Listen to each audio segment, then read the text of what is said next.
It is 8 o'clock.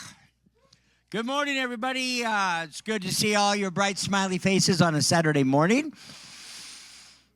No place better to be than right here, right now. I pray the Lord's got some great resources for us to glean from.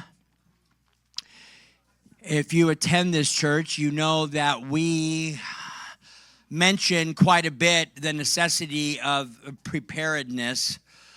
We make no bones about it. Things are not going to get better. They're not. They're going to get worse. And we say all the time, we're in wartime Christianity. Peacetime Christianity is gone. You know, we are on the battlefield, and we need to be ready and prepared. We need to have courage and boldness to go out and to step in and take care of business the way the Lord has called us. I loved Erica's little promo video. A couple times in that video, you mentioned, for such a time as this. And you're spot on. I mean, God could have chosen any time in the history of the planet for us to be born. And he, for whatever reason he has, decided that this would be our best suited time. And so you may not feel like a mighty warrior, but you are. And it is by faith, I think, the most exciting time in the history of the planet, because we are the last church. I believe that, whether it's in our lifetime or a generation to come, or only God knows. That's why we've got to be ready. But Paul, the Apostle Paul, said one thing when he was talking to Timothy, his final words. I love final words in the Bible, because if I think about it all the time, if I was just going to say my final words to somebody, what would those words be? So I always pay special attention, and I've studied every which way you can Paul's final words to young Timothy. But anyway, in 2 Timothy 4, he said something. He said, "But you be watchful in all things." Paul talked about what those end times, those perilous times would be like. He gave vivid descriptions, and man, we look around and there we are. And he tells Timothy, you better pay attention. He said in another epistle to walk circumspectly. Be aware of your surroundings. Be aware of the reality of the landscape. He said, "But you be watchful in all things. Endure afflictions. Do the work of an evangelist." Okay, we need to get right with the Lord. We need to stay right with the Lord. And we need to tell everybody we possibly can about the Lord with boldness. Just throw all discomfort and shyness out the window, because now's the time for the harvest net to be thrown out as wide as it can. And in doing so, he told Timothy, you will be fulfilling your ministry. Preparedness, watchfulness is part of our ministry, but we can't share with others what we don't have ourselves. And so that's the purpose of the day here today. Paul said, I fought the good fight. I finished the race. I have kept the faith. Paul was diligent. And so are you, or you wouldn't be here this morning. So we're so blessed to have Miss Erica Cawlkins with us here today. She brings just a wealth of experience and testimony. She's got military experience. She's got her landscape is vast. I'll let her go into what all she brings, but she is very prepared to come. Well, I walked in today and thought, wow, very prepared. I came in with my half-gallon jug of water and thought, well, am I prepared? I'm not prepared. I am not prepared. I'm going to just say that right up front. I am very much looking forward to this, because I need to get to a place and it's different for everybody, that place of comfort. But anyway, let me pray with no further ado, and we'll bring Erica up and get this day going. Father God, we thank you for the opportunity to gather, Lord, and we do, as your children, gather in your name. So, Father, meet us here. Minister to us, Lord. We are to be absolutely wise as serpents and gentle as doves. And what does that mean in these final days, in these trying times, Lord? We see the landscape closing in, closing in, closing in. And so, Lord, help us.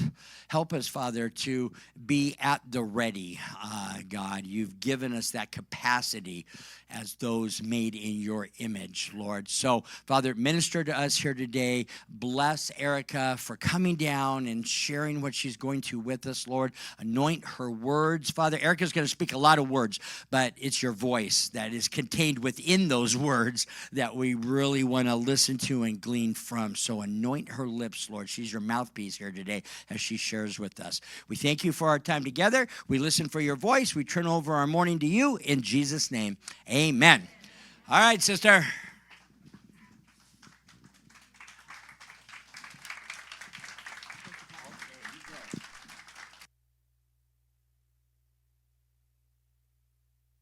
We good to go? Yep.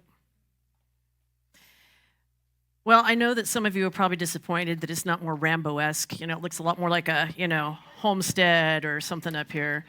I heard somebody say it looks like my daughter's house. It's all messy. I go, because this is my house. I brought my things to share because I'm here because the Bible says, love your neighbor as yourself. And I'm here as your neighbor. So I brought my house. But there's less shelving here, so I know it's a little bit awkward. I'm going to be speaking probably a little fast for some of you once we get going. I think they're recording it, so you can go back and slow it down to halftime if that helps you. If you're those kinds of people, if you're the really speedy people, you can do what I do, listen to it in double time because I don't have time for this. And some of you going, can you do that? Can you do that on YouTube? Yes, you can. You can adjust the speed, And honestly, Brian, can you stand up, Brian? My husband with the cool mustache and the cool shirt. He could be teaching this. It's just he didn't want to use up his 10,000 words because this was going to go over his budget, so he let me do it. So now, before we begin, we're actually going to play a game. Actually, we're going to play two games, technically. Alrighty, let me get to my notes here. Also, because I have aged a little bit, things will slow down a little bit as I have to get to things, and also the glasses off and on thing going to happen. So I know you'll be patient with me. Let's see here. All right, our game. All right. We are going to play a zoo bingo game, okay? What that means to you is I'm going to talk about a lot of different animals, and you go, this is already going south. Why am I here? I got up early on a Saturday. What is happening? I learn by people telling stories or having analogies or seeing and touching things. The world is filled right now with almost too many voices. What do you hear? It's just too much almost. So I like to have a little fun. And honestly, the reason for having fun, there's actually a reason for this, is because the world sells sex, fear, and anger. And especially in the preparation world, I feel like it's anger and fear. And I get it. They're running businesses. They're selling stuff. By the way, I have zero to sell. I have nothing to sell. Like zero. There is no product available here. No, don't touch my stuff. It took me a long time to get it, so no. But that's not my point. So I'm going to explain some animals, and it will come up probably in the first 10 minutes or so, these animals. So we're going to do the zoo. In the zoo, we have the prairie dog, okay? In the zoo, we have an elephant. So I'm going to give you the words you're listening for. You might want to write these down if you care about winning. I know some of you are overachievers. Some of you don't care. We have the prairie dog. We have the duck. We have the elephant. And what's the other one? Let me see. I have to look and see because I know I'm going to mention it. There's a fourth animal. It might be I'll make it a mystery animal. Rabbits. Possibly squirrels as a bonus. So elephants, prairie dogs, ducks, rabbits, and squirrels. Okay, will happen probably in the first 5 to 10 minutes. You need to fix something, don't you? Because I'm breathing heavy. There you go. You good? You'll keep me straight. Okay, you good? So. All right, fine. Cool. All right. Well, the first thing I do want to do is introduce myself because the Bible really says you should know who labors among you. I don't think you should ever listen to anybody who comes up front and says, I'm an expert in X, Y, and Z. Honestly, I'm not an expert. I've just lived long enough to learn some stuff like most of you. But I am or was a master gardener in Oregon. We were experts in living history, wrote a book, which is up here someplace perhaps, or it might have gotten knocked over by this point. Oh, there it is. Hatchet, Hands, and Hoe. It was about pioneer gardening. And we learned a lot of things living on a homestead in Oregon City. Food history expert, know a little bit about that. We were both in the Marine Corps. I was a communications officer. During Y2K is where some of this began to come together. Bob's Red Mill, do any of you know Bob's Red Mill? I was hired by them to be their Y2K person because they were getting a lot of questions, and it made sense for them to hire somebody to talk and sell product, honestly. I really enjoyed that. I love Bob's Red Mill. Great company, super great company. First Class Scout, which in Girl Scouts is the equivalent of an Eagle Scout. It's not as hard, but it is the equivalent. CERT training, that's Community Emergency Response Training for here in Las Vegas Valley 3 years ago. I also took the CNA training, which is like the aides who help, with health care stuff. I took that training because I had elderly parents that I thought I might have to care for. I didn't, which was great, but I did take the training. Just actually this week rehacked my first aid for pediatric first aid and stuff like that, so it's really staying current. Basically, I'm just a lifelong learner. I'm curious. I like to learn things, and then I like to try them out and see if they work or not. And I also had a Depression-era grandparents, and I grew up with their stories and the full pantry, and I think that helps a lot. When you grow up with people's stories, they mark you, for good or for bad. And in this case, I think it was for good. It was not a fear thing, but I guarantee their pantry was never empty, ever. And I also learned a lot of things about affordable cooking. They were from West Virginia, so it was the white bean soup over the cornbread sort of thing. So that was normal for me. So I was very blessed to grow up in a family that cooked, in a family who remembered things, in a family who worked like that. But that's not everybody's story, and I get that. So to a certain measure, we're trying to restore, honestly, what used to be even a generation or two ago. So that's kind of my introduction. Now, the reason we have prairie dogs, see, there's one, you can tick it off. So, okay, this is animal number one. I'm not going to give you hints after this, okay? You're just going to catch it or not catch it. The reason I picked the prairie dog is because some time ago, Brian and I were serving as youth leaders at a military chapel. And one of the things I really wanted the kids to get was, what is it like to be in the persecuted church? And so, relevance is coming, I promise, and this may help you in the future. We needed something besides the fishy, because everybody knows what the fishy means. But remember, the fishy was because you could kind of draw half the fishy, and the Christian would do the other half, and you would be able to identify each other kind of secretly by this fishy, because Rome didn't know what the fishy meant. They all know now. I mean, if you do the fishy, they're going to know who you are, unless you put the little legs on it like the Darwin thing, but forget that. But I thought the prairie dog was a really good image, so I actually have a lot of things labeled prairie dogs. And the reason for that is because they live underground in huge communities. They warn each other of danger, and when they come back together, they're very family-oriented. When they come back together, they greet each other with a kiss, like the early church did. So I thought a prairie dog was kind of a good logo. So I'm lobbying that we adopt this as our new persecuted church mascot. The reason that matters is because you probably can't see it up here. I have a number of business cards. Remember, I'm not selling anything. There's no money involved here. However, I printed these because I thought it might be helpful to you. And in the intro, you saw that I had the Rosie the Riveter little ducky. Partly I grabbed it because I thought it was cute, and then I realized, you know what? We need to make preparation a lot safer for people, a lot less scary for people, a lot more collaborative. Most of prep is taught like, oh my gosh, oops, sorry, hold up with your food, your ammunition, and just hope that Jesus returns. That's not what we're about. The Lord talks about us being a body. We are one. But if we have people kind of checked out because they're fearful, or checked out because they just don't think it's an issue and God's just going to provide manna from heaven, which, he may do that, but, there's a certain amount of sanctified common sense involved. I just decided that we need to make prep less scary. So the Rosie the Riveter duck, the whole idea is that we can do it. We can do it. So that's the Rosie Riveter duck. Now, as we look at this topic, it is broad and vast. It really is a terrible, terrible rabbit hole. You can go so deep in the rabbit hole, you get lost. And I don't want that for you. I've been doing this since 1999. Well, actually, I back up probably 96, 97 when I got started and did it for a couple of years. So it's a deep, deep rabbit hole. Don't go there, You also have to kind of bear in mind that lonely rabbits are dead rabbits. If you think, because a lot of prep stuff is like, don't tell anybody what you're doing. Just hide. I go, our biggest asset's actually going to be what we know and the people around us. It's not going to be how much stuff I can cram in, although I have tried, and Brian will tell you, cram into a closet, Because realistically, if all the prep you have pretty much is only buying you time, it's all it's buying you. It's buying you time. And then the question is, what are you going to do with that time? So honestly, whenever I feel like trying to address this issue, and you can see, it really is like eating an elephant. Like, where on God's green earth do you begin? Where do you begin? I just don't know. So there will be some overlap. I'm going to try and break it down into categories for you, but I guarantee that there will be overlap. If any of you have any of those 4 animals, you may now bingo and raise your hand. Oh, okay, it's you. You know who you are. Come back to see me later. I have a prize. I have no idea what it is yet, but you have one. Okay. Occasionally, I will also change my mind or figure out that I lost something, derailed by a train of thought, and I will go, squirrel, sort of situation. Ooh, see? I'm not sure who that was. You can sort that out in the lobby later. Oh, yes. The other introductory thing is on this little business card, there's the teeniest, tiniest little QR code on here.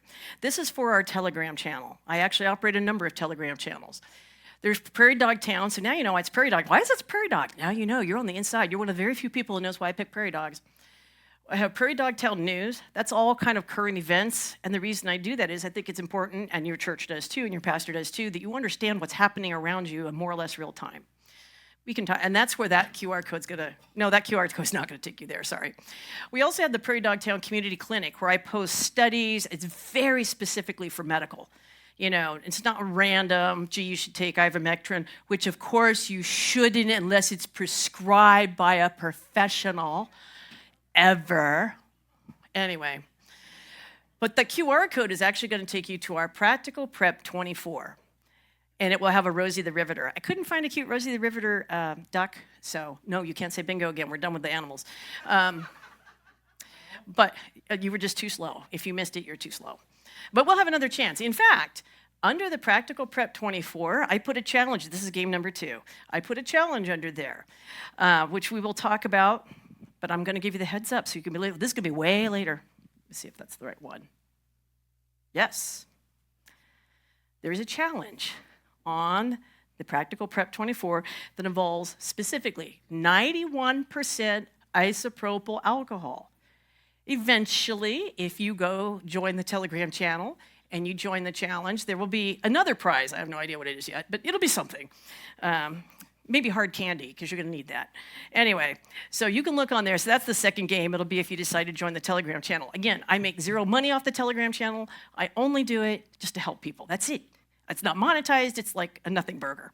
I think there's like 40 people on there. Okay, so it's huge. I'm a huge influencer, like 40 people, But this is where I really want to begin to camp, is we can do it. There is an acronym, which you may or may not have seen, this big old weird word up here. It's the end of the world as we know it. And the truth of the matter is that in almost every generation, there is an end of the world as we know it. But it's not Armageddon. Okay, for some reason, our brains go from, oh my God, everything's changed, to like, it's the end of the world. There's a vast difference in between there, okay? And the fact is, as we know it, okay, just because something's changed doesn't mean that it's necessarily bad. It might be difficult, but it might be okay. And even if it's not okay, it's still not Armageddon. Because I have news for you. You can't prepare for Armageddon. I can't do it. I don't care how deep and wide your rabbit hole goes. We're not doing the animals anymore, but they will be mentioned again. You can't prepare for that kind of destruction. You can't.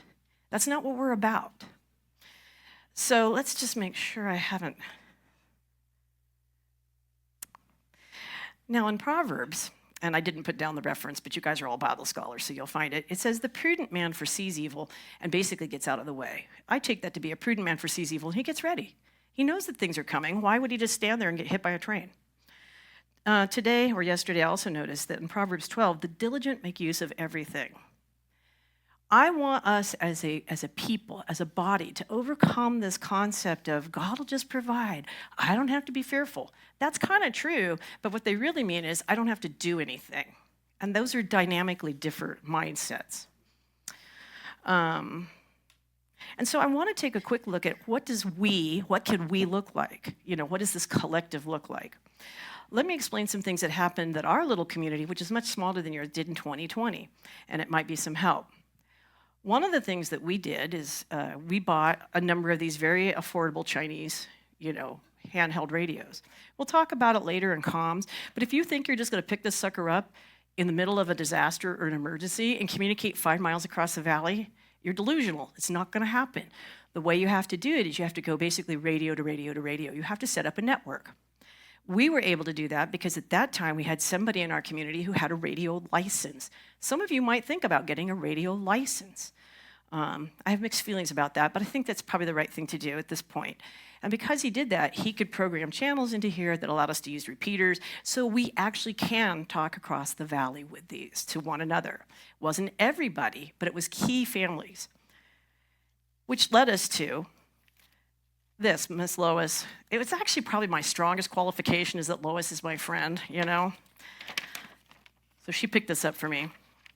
What we did, I didn't mark this one up because it's fresh, but what we did is we marked, or we knew, where clusters of our families lived. And then a family in each of those clusters was appointed to come meet at a central location so we could change, exchange information. It's not that we needed to in 2020. We still had access to communications, but we thought it was probably a good idea to practice that. So noon on Wednesdays, the representatives would meet at a certain park, kind of pray, exchange information, and it was always noon on Wednesdays. So it's those sorts of things that you can do as a we. You guys should probably figure out where you're clustered, and find out who your one or two key families might be that are represented. Where can you meet in a park? Pre-plan some of these things. We'll talk more about that in comms, but I'm just saying that's the kind of thing that we looks like. Because let's just say you couldn't communicate and you have your weekly meeting and you go, hey, family A, they need some mashed potatoes, you got any extra? Yeah, I do. So that's how we can practically share resources. We also kind of started a collective community pantry to kind of know what people had. We weren't trying to centrally locate. We're simply trying to centrally say, what are our assets that we have among us that we can share? Let's see. What else is a we? Oh, yeah. There's a veteran. Let me see. Hold on. There's so much going on up here. There's a veteran. His name is Jaron Jackson. He was I think he's an Army Academy grad, went to Iraq, and he saw some of these problems. His whole concept, and I agree with this, is to live local. What really matters, really ultimately matters, is our local structures, our local sheriff, ideally we need a constitutional sheriff, our local, business networks, our local everything. So he's got this manual out. I think it's great. I think you should at least explore that concept of living local. And that can mean a lot of things, and we're going to address that a little bit more. What does we look like when it comes to communications? Let me start with a story. In 1992, there were really terrible riots in Los Angeles. Some of you may remember them. And I just recently heard a really interesting story about that on YouTube. There was a Korean radio station, so obviously they're broadcasting in Korean. The riots arrived into the Korean community. And so what happened is the radio was receiving information from their community. So obviously it's a subset of LA. It's just their Korean community. And going, hey, basically, is it safe where I am? Or my house just got burned down? Or my business is under attack? That kind of stuff. That radio station was then able to re-communicate that to the wider community who were all listening on this one radio station. Later, what happened, not very much later, a lot of the Korean War vets, not that they were in the Korean War, they happened to be Korean, and they were war veterans, okay, just so we're clear.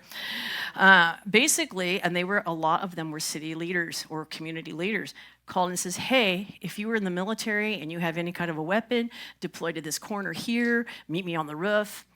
By mounting a defense, by basically acting as command and control, they were able to mobilize their community, they were able to help keep their community safe, and because there was a show of force, there was actually a lot less violence that was instituted. Once they realized that there was Koreans on the roof with guns, they just decided to go someplace else. There was, just, peace out,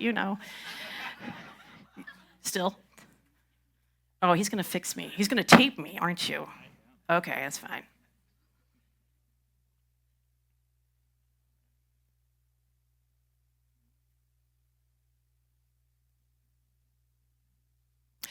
Oh, you're a genius. By the way, I forgot to ask, yep, tape it lower, I'm loud. Loud and fast. Okay, good, we'll see. Sure hope so. Yeah, we'll see.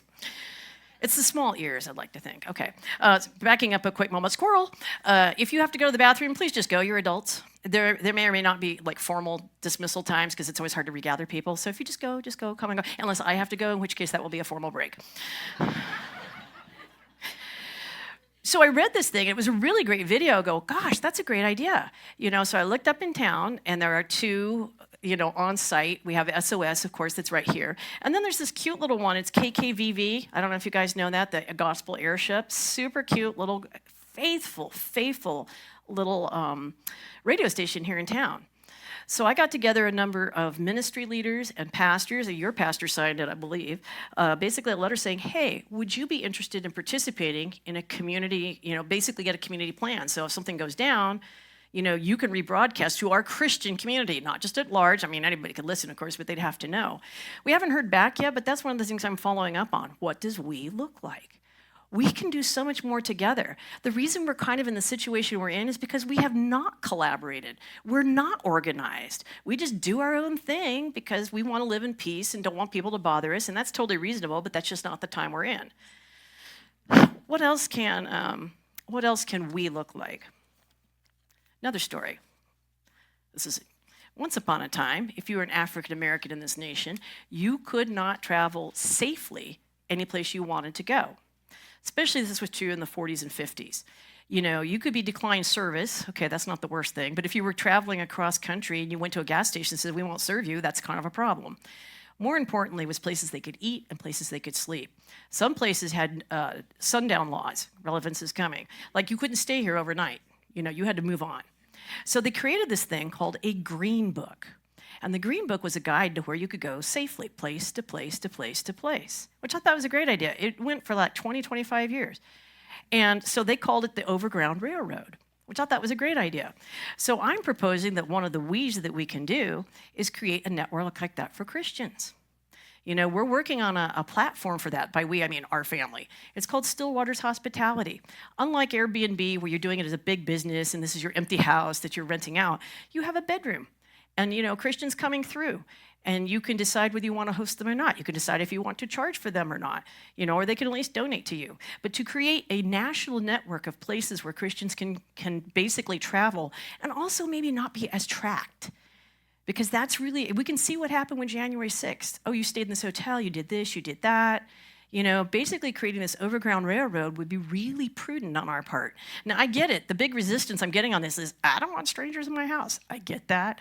That's the point of having a platform. We basically visit with people first. We see if they're, like who are you? And then if we think they're safe, we pass them on to you. Go, hey, we think this might be a good fit. But even still, you two can, talk. And then if you decide you don't want to do it or they scare you, you don't have to. But we need to quit being afraid of each other and a lot more thoughtful about what our actual enemies might be. Okay, your casual person passing through your bedroom once is probably not going to burn your house down, okay? If they even find us, they're probably some kind of Christian, okay? They might not be the best Christian, but probably it's be okay. Let's see. Okay, so those are the things that we can look like. Oh, yeah, and local engagement definitely should be political engagement, which I know you guys are all about, Obviously, you can vote for this person, or you could vote... Or you could vote for the other person who's not on the other side of this thing, but you can pretend they are, just so we're even-handed. So just pretend for the purposes of discussion that other person's on here, not this person. So, then we're even and the church doesn't get in trouble. And by the way, somebody gave me a bunch of these, so if you are about this person, not this person, you can get signs from me today. Please do, they're in my car, I'd like to get rid of them. Okay. Okay, let's see. All right, so those are some of the ways that we can look like. Before we go any further, I want to do a little bit of an overhead about why you're here. Now, this would take forever if each of you gave me your story. I love you, but we don't have time for that. So what I'm going to do is I'm going to kind of do some overhead questions. I'd like you to raise your hand so that I can tailor the material at least a little bit. I just don't need to brain barf on all of you guys because I'm sure a lot of you already know many of the things that I'm going to say because there's YouTube. There's been YouTube forever. And you have all these really buff, or homesteady people online. How many of you are, well, first of all, let's do a skills assessment. How many of you have done any kind of camping, outdoorsy stuff, hunting? Excellent, that's huge. So we can just kind of skip all that. We did a thing like this. It was 2 hours for a bunch of millennials, and they go, we don't know how to start a fire. So Brian actually ran a skills class, like, show them how to do things, right? But they asked, which I thought was great. Okay, cool. How many of you are kind of scratch cooking, people, like to do stuff like that? Okay, cool. I already know about the CCR thing, or the concealed carry thing, because Lois gave me the heads up on that, so I won't ask that in public. Honestly, this is probably the safest place in Las Vegas right now. All right, cool. All right, now I'm going to ask some other questions. How many of you, we're going to break this down. When we get to practicals, we're going to break it down to beans, bullets, Band-Aids, and I'm going to add another one, which is bags. That's what's happening here. My dear husband is like, do we need another bag? And I go, yeah, because, these are full. Anyway, how many of you are interested in maybe security? Like security, how we're going to keep ourselves safe. What are we going to do? Okay. How many of you are interested in communications? Yeah, that's been the big one, right? How many of you are interested in knowing a little bit more about, pantry and how to kind of, do more? Okay, so it's all of it. Fine, that's great. All right. I'm going to clear my space here. Oh, I forgot to tell you, two other ways that we can look like. I've been lobbying about this from the very beginning of 2020. I told my young community, because we live with mostly millennial people, I said, look, we had 2 registered nurses, and I wanted to recruit a doctor. Any medical professionals in here? Any medical professionals? Good. What I wanted to do was set up a community-based, and I have to talk to Pastor Randy at Trinity for this, but a community-based telehealth. The reason there's a lot of reasons for that, honestly. But one of the reasons for that is, especially if they have prescription privileges, you can prescribe and we can get the medications that we need without trying to go through gatekeepers or trying to do insurance and all of that. And pretty much the concierge medical is becoming a bigger deal now, where people are just, I'm just paying you. I know I'm paying more than I need to, but at least I can get the help I need, or I can get the materials I need, right? And so everybody's going, no, I can't do that. I don't want to. And I go, oh. Well, now, here we are in 2024, and there's the wellness company. Some of you, do you know the wellness company? Okay, we'll be talking about that a little bit more later. But then there's also these guys, the Jay's Case people guys. And you know who was the first to field some of this telehealth, which is truly telehealth? See, I want it more personal because I want it to actually be telehealth, not just medicine prescription. But it's the darn Mormons. They're always ahead of us on organizing stuff. Why? Why is it like that? It doesn't have to be like that. We can do this. We could literally set up a Las Vegas telehealth thing, and the way I figure that works is like I would pay a monthly fee. I pay you a monthly fee for my family, $50, $60. Even if I don't use your services, I use your services, I pay you more. So it's like insurance. We're self-insuring ourselves to a certain degree. And we're uplifting our medical professionals in the area who, because there's one now who might lose their license from doing the right thing, we uphold our medical professionals in a way that gives them more money offline, because eventually they will probably be targeted too, and we've seen this, right? I think the medical thing is huge, and we've got to do a better job with it. Many of you, because I know you have been thinking about maybe I should start a business or, something like that. And the answer is yes, please, and thank you. You definitely should. One of the ways that we looks like is there is a young man. He he's one of our nonprofit ministry leaders, so he doesn't have a bunch of time to do stuff, but he has a little coffee roasting business. We should do business with each other. When we were in the Oregon City Evangelical Church, they always put out a little business guide. I don't know if you guys do that, but there was a little business guide, so if I needed whatever, I'd at least talk to them first. I get it, just because you put a fishy on your business doesn't mean you do great business, but it's a place to start, and it's great to support the community, right? So those are 2 other ways that we can look. I'm going to clear my space, so if you need to go to the bathroom very quickly, now would be a good time. All right. Gonna need that later, over here. Don't need that. All right. Now we're going to get to the actual outline.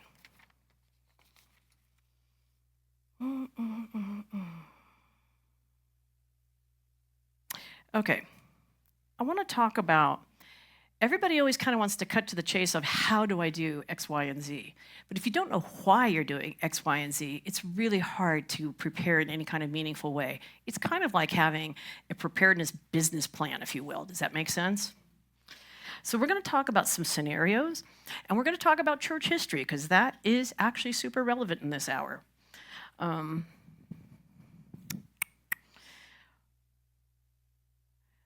Ephesians 6:13, it says, having done all, stand. So we want to look at what does stand look like.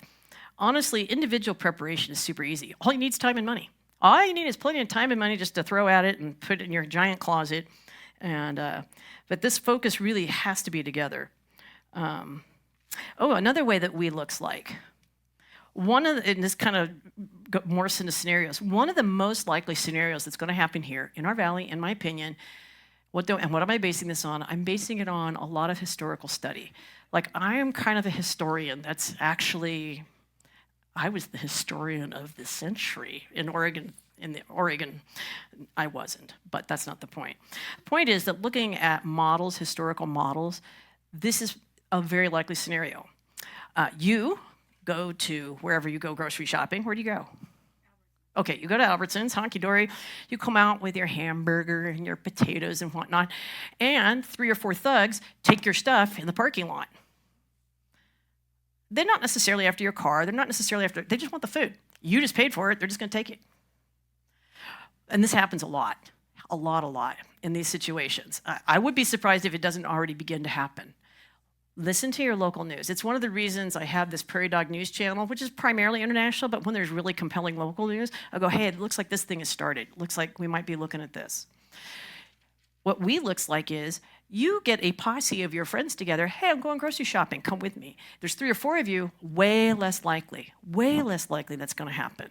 That's what we looks like. I realize it's not as convenient of, I just need to run down to Albertsons and buy my peanut butter.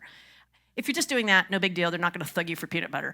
But if you're going down for meat, cheese, or you're doing kind of your major grocery shopping, you should be doing it together. You should start thinking about, I need to do it together. Should you do that together thing once we know the thugs are out there, or before the thugs get going? Before, yes. The idea of preparation is before we need it, not when we need it, and then you're trying to figure out what to do. So it's that really practical stuff. You could just do it in your neighborhood if there's neighbors you like. I mean, I hope there is. You're Christians. Hopefully you know some of your neighbors. Hey, I just was in this class, and, I just thought this might be a good idea, So that's definitely important. Like I say, buying food is it's saving money. The food you buy now will definitely be the cheapest food you're going to have probably the next 2 years, okay? But it only buys you time. Canned goods only last so long, sort of thing. And we'll talk about this more when I get to my pantry, but it's drying. But what you want to shift from, our entire culture has attempted to teach us to be consumers. That is literally what our economy is based on. It's not based on producing. And especially in a city, I mean, it's not like we've got, it used to be 5 acres in Independence, which was a lie, by the way, but, but you need to learn, how are we going to produce? Even if it's a little bit, it's about changing your mind. It's not about, I can't produce enough, so I won't. It's change your mind, how you think, be a producer. What can that look like? Does anybody here like probiotic drinks at all, healthy? Oh, I know a lot less hands on the healthy. Okay, great, then you'll love the food I have in the pantry later. So one of the things I do is I'll buy the kefir, I'll buy the, whatever. And I leave a little bit in the bottom. Okay, still with me? And then I add either a little fresh fruit juice or a little bit of, if it's kombucha, a little bit of the green tea, and I'll just let it ferment in its own little bottle again. I get at least 2 or 3 or 4 for the price of 1. That's being a producer, right? Now, this is show and tell. I don't have time to show you the skills that go. It's not very much skill, okay? It's a little bit. It's making sure it doesn't overflow on your counter. But, all these things require a little bit of education, a little bit of knowledge. And that's the other thing. You have to be a continual learner. You have to be trying stuff out. You can't just okay, I've put it away. Because you know what the worst thing is entropy. Can everybody say entropy? That's that physics thing, where everything tends to disorder unless energy is put into the system, right? So if you have a teenage person in your house, or you had a teenage person in your house, that was a super great example usually of entropy. What happened here, It's true for prep stuff. And by the way, just a squirrel. See, I'm going to try to declare those. As entropy to me is the proof that evolution is a lie. Entropy is a physical known law. I think even Newton came up with it. So yeah, those two don't go together. But it's true for prep stuff as well. You get it all nice together. Your pantry's beautiful. It's all labeled. Your first aid kit's ready. And like I carry one in the back of my car, right? I needed one when I went on a camping trip with my little 2-year-old. She got a little burn. I had to get a Band-Aid. Well, the Band-Aid kind of worked, but because of the heat, it wasn't sticking as well as it should. And the antibiotic looked a little sus, but it's like, well, that's what I got. But now I know, I need to replace my antibiotic in there. I need to replace my Band-Aids in there because the heat here kills stuff, just degrades it. We took out the tent and our rain fly, the little windows, completely just completely gone. The fly was there, but the windows were just gone. So entropy is a thing, or bugs. We just recently had to, it felt so biblical. I'm getting ready to give this class to you guys. I got my pantry, and suddenly my pantry is completely overrun with bugs. I go, oh, gosh. And it took us a month or more. We're still killing them, but it took a long time. So bugs, entropy, it's a thing, okay? So you can't just think you're going to buy it, put it away, and never have to deal with it again. That's Brian's big complaint, and he's not wrong. You never deal with this stuff. I go, I know. I just don't want to. So hopefully you have somebody in your household that's like Brian. If you don't, well, then basically the way this works, to me, a lot of this stuff is insurance. You hope you'll never... Anybody here have an insurance policy of any kind? Anybody? Yeah, right, because we have to. We spend a pile of money. Do we get that money back ever, usually? Not usually. We kind of hope we don't need it, right? So we're used to spending money on things that we hope we never use. Well, it's kind of the same thing with some of the food stuff. Some people will just give away their canned goods as it gets to end of time. Oh, I've wasted all that money. I go, well, it's an insurance policy, okay? It's exactly the same as an insurance policy, which is why I don't know why people have such a problem with prepping. Back in the day, people kept pantries. They did this stuff. It was not considered weird. It's just an insurance policy. I've been sick, or I've had sick people, and I literally go to my little store, and I'm able to pull stuff out right away and go take it to them or do stuff. That's awesome to have capacity to do that. And at least it's getting used. Okay, so being a producer, oh yeah, making yogurt. Oh my gosh, I learned this year because my friends were smarter than me, which doesn't take a lot. Turns out that you can make some killer yogurt in your Instapot. So you take your milk, right, your whole milk, and you just follow the directions. I won't give you the directions now, but basically you just put your yogurt starter in there, and happiness, some of them have a yogurt setting. Mine doesn't. I just have to turn it off, and I put it wrapped in a towel in my shower. You don't care why I put it in the shower, but anyway, and yeah. So again, I can reproduce my yogurt 3, 4, 5 times for the price of one. That's being a producer. Okay, that's going to be really important that you change your mind about how to produce. All right. I try not to scroll some more.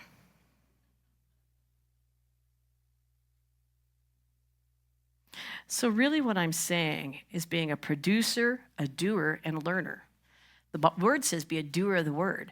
But that overflows into the rest of our life. You can learn something, but if you're not doing it, if you don't test it out, if you don't see if it works. So let me put that down. Hold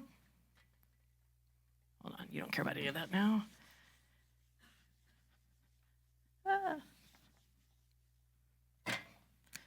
So producer, what's the D?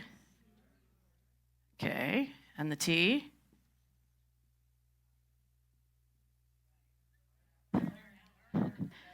Let's see,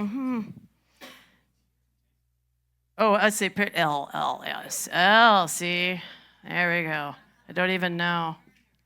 Or also, see, we can look at that as Prairie Dog life. I want the Prairie Dog to be your new best friend. They're cute, too, so it's not disgusting, unless you don't like rodents. So please keep that idea in mind as we go through the rest of this. How can I produce? What do I need to do? What do I need to learn? It could be Prairie Dog life. This is actually going to be learn over here, not life. Learn. There you go. I just made it up this morning, so I'm sure the next talk will be better. Oh, yeah, we make our own vinegar, too. Brian actually does that. 2 other things to be a producer. As you can see, you can grow potatoes in bags. I personally think you get more bang for your buck if you do sweet potatoes in bags, but whatever. You can have your own herbs, by the way. I think that Joe's sells the best herb starts. So I would buy my herbs from Joe's. You'll spend a lot less money. You know, Trader Joe's. I wish I got, stuff. Also, you can grow a lot of aloe, which is your medicine, of course, but you can also eat it, a lot of vitamin minerals in there. You can work them in smoothies. You can definitely sprout, so you can get your fresh vitamins and vegetables. So all this being a producer, right? Not hard. Whoops. And then this was kind of cool. I learned this in 2020. I kind of abandoned it. But it's one of those things you see on YouTube. I wonder if that actually works. I was curious. So I cut off my cabbage. It works for other things too. But, Lois has done it with celery. You cut off the top, and you can come up and look at it later and put it in the bottom. It's kind of like hydroponics. And I'm getting fresh cabbage leaves off of this. It won't be a whole cabbage, but, it'll be a little greens. Like, why waste, right? Eventually, you can compost. I tried composting here, but it's a lot of rats, so I quit that. Unless it's covered. But honestly, just kind of keeping stuff growing here. So that's kind of cool. You can see the little babies are coming up. It just makes me happy. Look, we were made to grow things. We were made to tend living things. We weren't made to live a sterile environment. So some of this is just good for your soul, like literally good for your soul. And honestly, if you have any children in your life, it's kind of cool to show them, hey, look, All right. So I think that actually takes care of being a producer. Let's talk about scenarios. I'm sure you're very interested in that. Look, humans pick up on danger before it happens. Have any of you ever lived in the Midwest, or perhaps, especially in the Midwest, your body feels it when that barometric pressure drops, especially when it's precipitous, like, oh, I feel something. Human beings, by the grace of God, are meant to feel like, danger, danger, warning, warning. God makes us that way. He's not trying to go, ha ha, that's not how that works. So we feel danger. We feel when things are uncertain, whether you're a Christian or not a Christian. Look, the world around us knows that something big is changing. They know that. They know we're on a generational change that hasn't been seen maybe since World War II. Everybody knows it. Almost everybody. I mean, can I just tell you, can I squirrel for just a quick second? This is really funny. Squirrel. We have a house of prayer in a hood. It's not a very nice neighborhood. I like it. I don't feel like it's particularly dangerous. It's slightly grody. I was there for early morning prayer one day. I come out and here's this guy. It's cold, right? And he's on the ground. I go, oh dear. Well, I'm not going to touch him because there's lots of reasons I wouldn't touch him. So I went ahead and called 911. But I kept an eye on him, making sure, because I called him, he didn't move. I go, oh no, so. And love your neighbors yourself. So anyway. And then, the people, the EMTs came, God bless them, and they got him up. Okay, he was good, so I was sticking around. And they were asking questions to make sure whether they could kind of turn him loose or not, like, what's your name? Let's see. I want to make sure I tell the story right because relevance is coming. And then they go, oh, what day is it or where are you? Then they ask, who's president? And he begins to curse. And the guy who's the EMT goes, yeah, that's right. And he just moved on. It was so funny. I go, man, I love my town. My point is that the people on the streets know there's something wrong.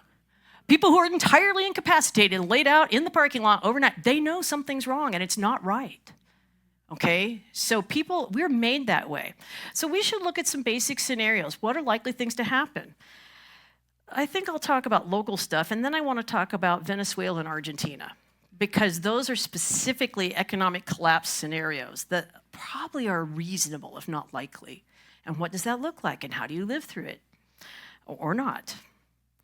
And honestly, Ecclesiastes, says that, that we should get ready. Basically, Ecclesiastes, there's sections there that says, hey, divide your stuff, whether it's your money or whatever, to 4 or 5 because you don't know which one will fail. The Bible is weird. It has lots of great advice. You should take it. I will try to put that on. Definitely what you know will be greater than what you have. All right, let's talk about likely scenarios here. honestly, let's talk about earthquakes. We live where there's a lot of earthquakes. Now, Las Vegas isn't known for their earthquakes, but have any of you ever driven north on the 95? You pass Corn Creek and Creech and all of that, right? That entire section is a giant fault line, if you didn't know that. Giant fault line. Anybody here hikers by any chance? You go out to Red Rock? There's certain parts of Red Rock, where the rocks are completely down. Didn't you ever wonder how they got there? And obviously it's kind of happened. There's like we get earthquakes here. Okay, that's a really important thing to prepare for. Just forget all this, Armageddon stuff for a minute. So in the big earthquake in Los Angeles, we weren't there. We were actually in Oregon. But here's some things that happen. Scenario number 1, you're home in bed. Big earthquake happens. All power goes out, blah, blah. You're basically stuck where you are. You didn't get hurt, but there's broken glass all around you, and, things have fallen, you can't get out. Do you have water by your bedside?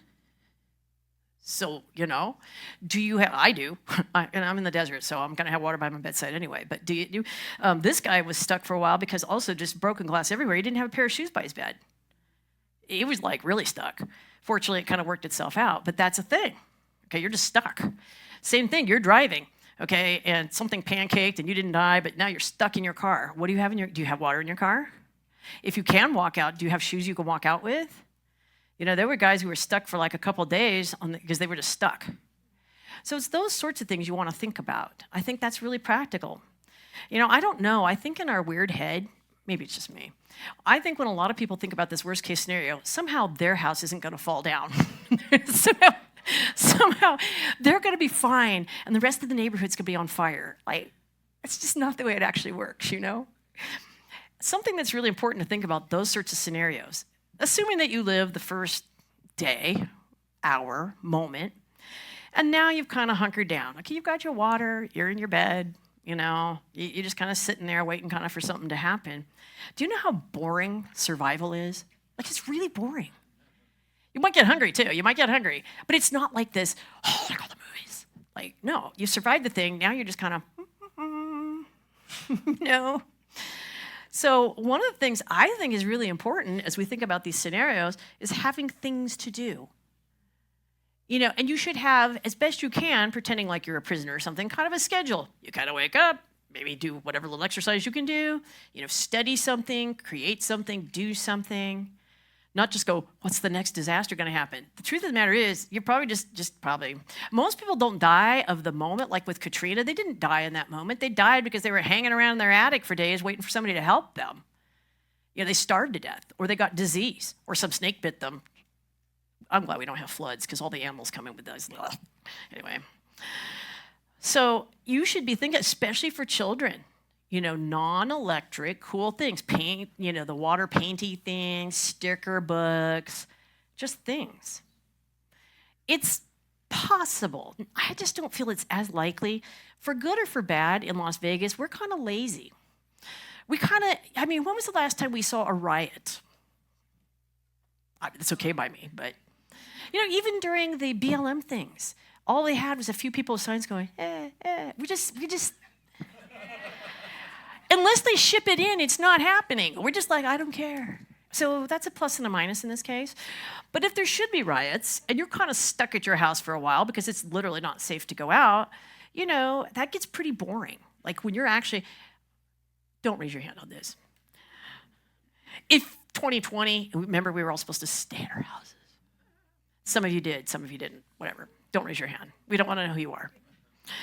But for those who did, some of our young people were like, I just felt so isolated and cut off. Emotionally, it was super damaging to me. I go, well, go outside. Just go do something. Anyway. But it is possible there might be an event that it could occur that you're kind of stuck in your house, and whatever that event is.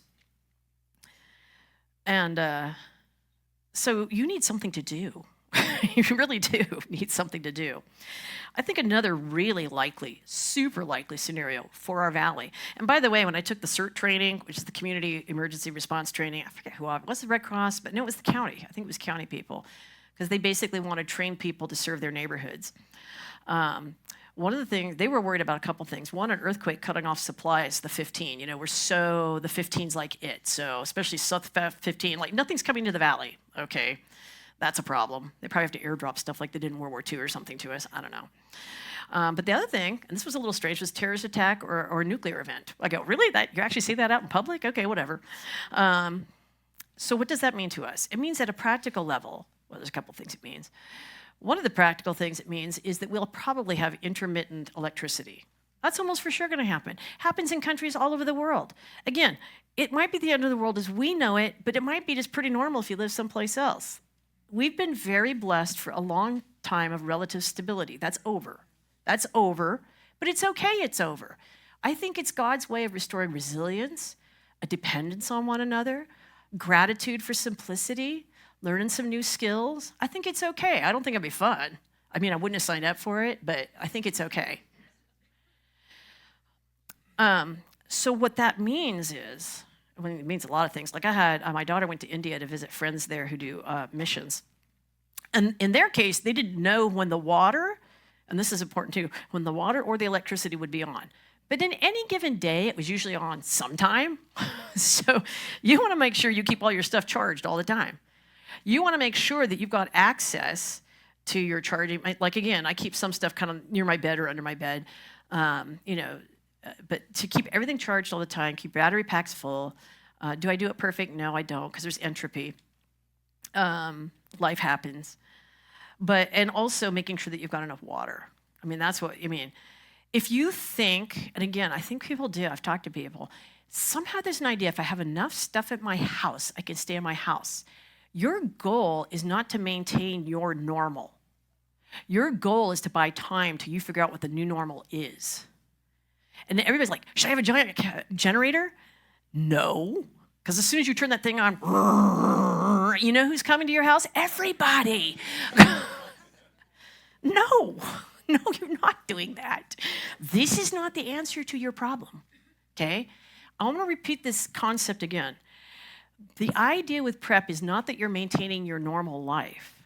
The idea with prep is that you're buying time till you can figure out what your new normal looks like. It might be a permanent change. It might be kind of a short-term change, but we don't know. So a lot of prep, again, I feel like is sold as if you're going to, either it's Mad Max, completely, it's the destruction of society, or it's like, I've got all my things and I can just, just live like a normal life in my little house. Neither of which is probably quite accurate, okay? So if you know that you're probably going to have water interruptions, you definitely should store water. We have several of these. And I like this little, you can come up later, or you can stand up as long as you just ask your neighbor. But I like these because then I can dispense out of it really great. These are the neatest things since sliced bread. In fact, we just used this on a camping trip. I went to a camping trip at Bryce. Am I going to use the water that Bryce tells me is potable? Heck no, I'm not using that. I don't know anything about that water unless I filter it. I use it for washing and stuff, but I'm not going to drink it. So we keep, this actually comes out of the back of our van. It doesn't usually have this on it when it's in the back of our van, but especially in the summer, I carry 5 gallons of water with me. Now I get it. Some of you have cool sports cars. It's not going to work for you, but But you should have water on hand. And when it's available, you should fill it. Absolutely. Yeah, go ahead. Hey, Brian, you remember? Yeah, we got it at Lowe's. You can take a picture, though, and show the Lowe's people. You got these? If they don't have them anymore, you can find it online. Yeah, the dispenser. Mm-hmm. Mm-hmm. No, that's just the greatest thing since sliced bread. If you find them, you should get several of them, really, seriously. Then we can talk about filters, okay? You must have really good water filters. And there's basically 2 different kinds. There's the kind that filters tap water, because you probably will have tap water, but ask yourself, how much do you trust the powers that be? What are they putting in there? We don't know. I didn't bring it. It's one of the few things I didn't bring. But we have, it's by a company called Epic. And it filters out fluoride, which I'm big on, and it filters out a lot of things out of tap water, okay? Specifically tap water. The other is Berkey. You guys probably all know Berkeys, right? They filter out pretty much everything else. Berkeys don't do fluoride, but they'll filter out a lot of other things. If you are committed to the Berkey system, and I have actually 2 of them, plus my Epic, because, you'd be surprised how much water you actually use, even in they always say, I don't know, some ungodly amount of gallons per person. Help me out, guys. How many gallons per person? It's like 20 gallons per person or something per day. I go, really? That's not happening. So, but even if you're just drinking or just cooking, okay, it takes a lot of water. So forget about the bathing. Just forget about that part. If I were living in India or if I was living in the Las Vegas Valley and I had any concern that I might end up, earthquake happens, one of the first things I might think about doing is filling up my bathtubs. That might be one of the first things I think about, in addition to making sure that my water supply is safe, right? And that my filters are now out. Lois is really good at this. Since she's not here, I'm going to not exactly throw her under the bus, but she took a class on how to harvest rainwater. Because honestly, when it rains here, you can get a lot of free water. You know, and it's a little bit dirty because it comes off your roof, but at least for cleaning and stuff like that. And you can throw a little bleach water in there, and if it's an opaque container, like no light gets in it, hunky-dory, you can just use that for a while. So we have access to things. Do we trust that the Lord will take care of us? I do. Somehow, but I also think he doesn't want me sucking my thumb in a corner sad. I think he wants me to, do something. So I think intermittent water and electric is big. Let's see if I can find. This is one of the neatest things since sliced bread. I have many of those, but this particular lantern I carry in my car, and it's solar powered. This particular one allows you to do a little bit of recharging on it. There's cheaper ones, but this is really cool. Let me see, it inflates, if you can get the little thingy off. See, that comes under entropy. It's kind of getting a little, it lives in the car, it's hot.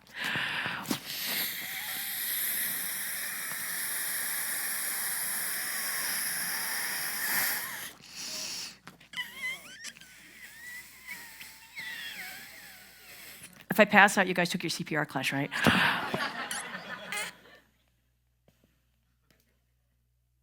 Okay, that's enough. You get the idea.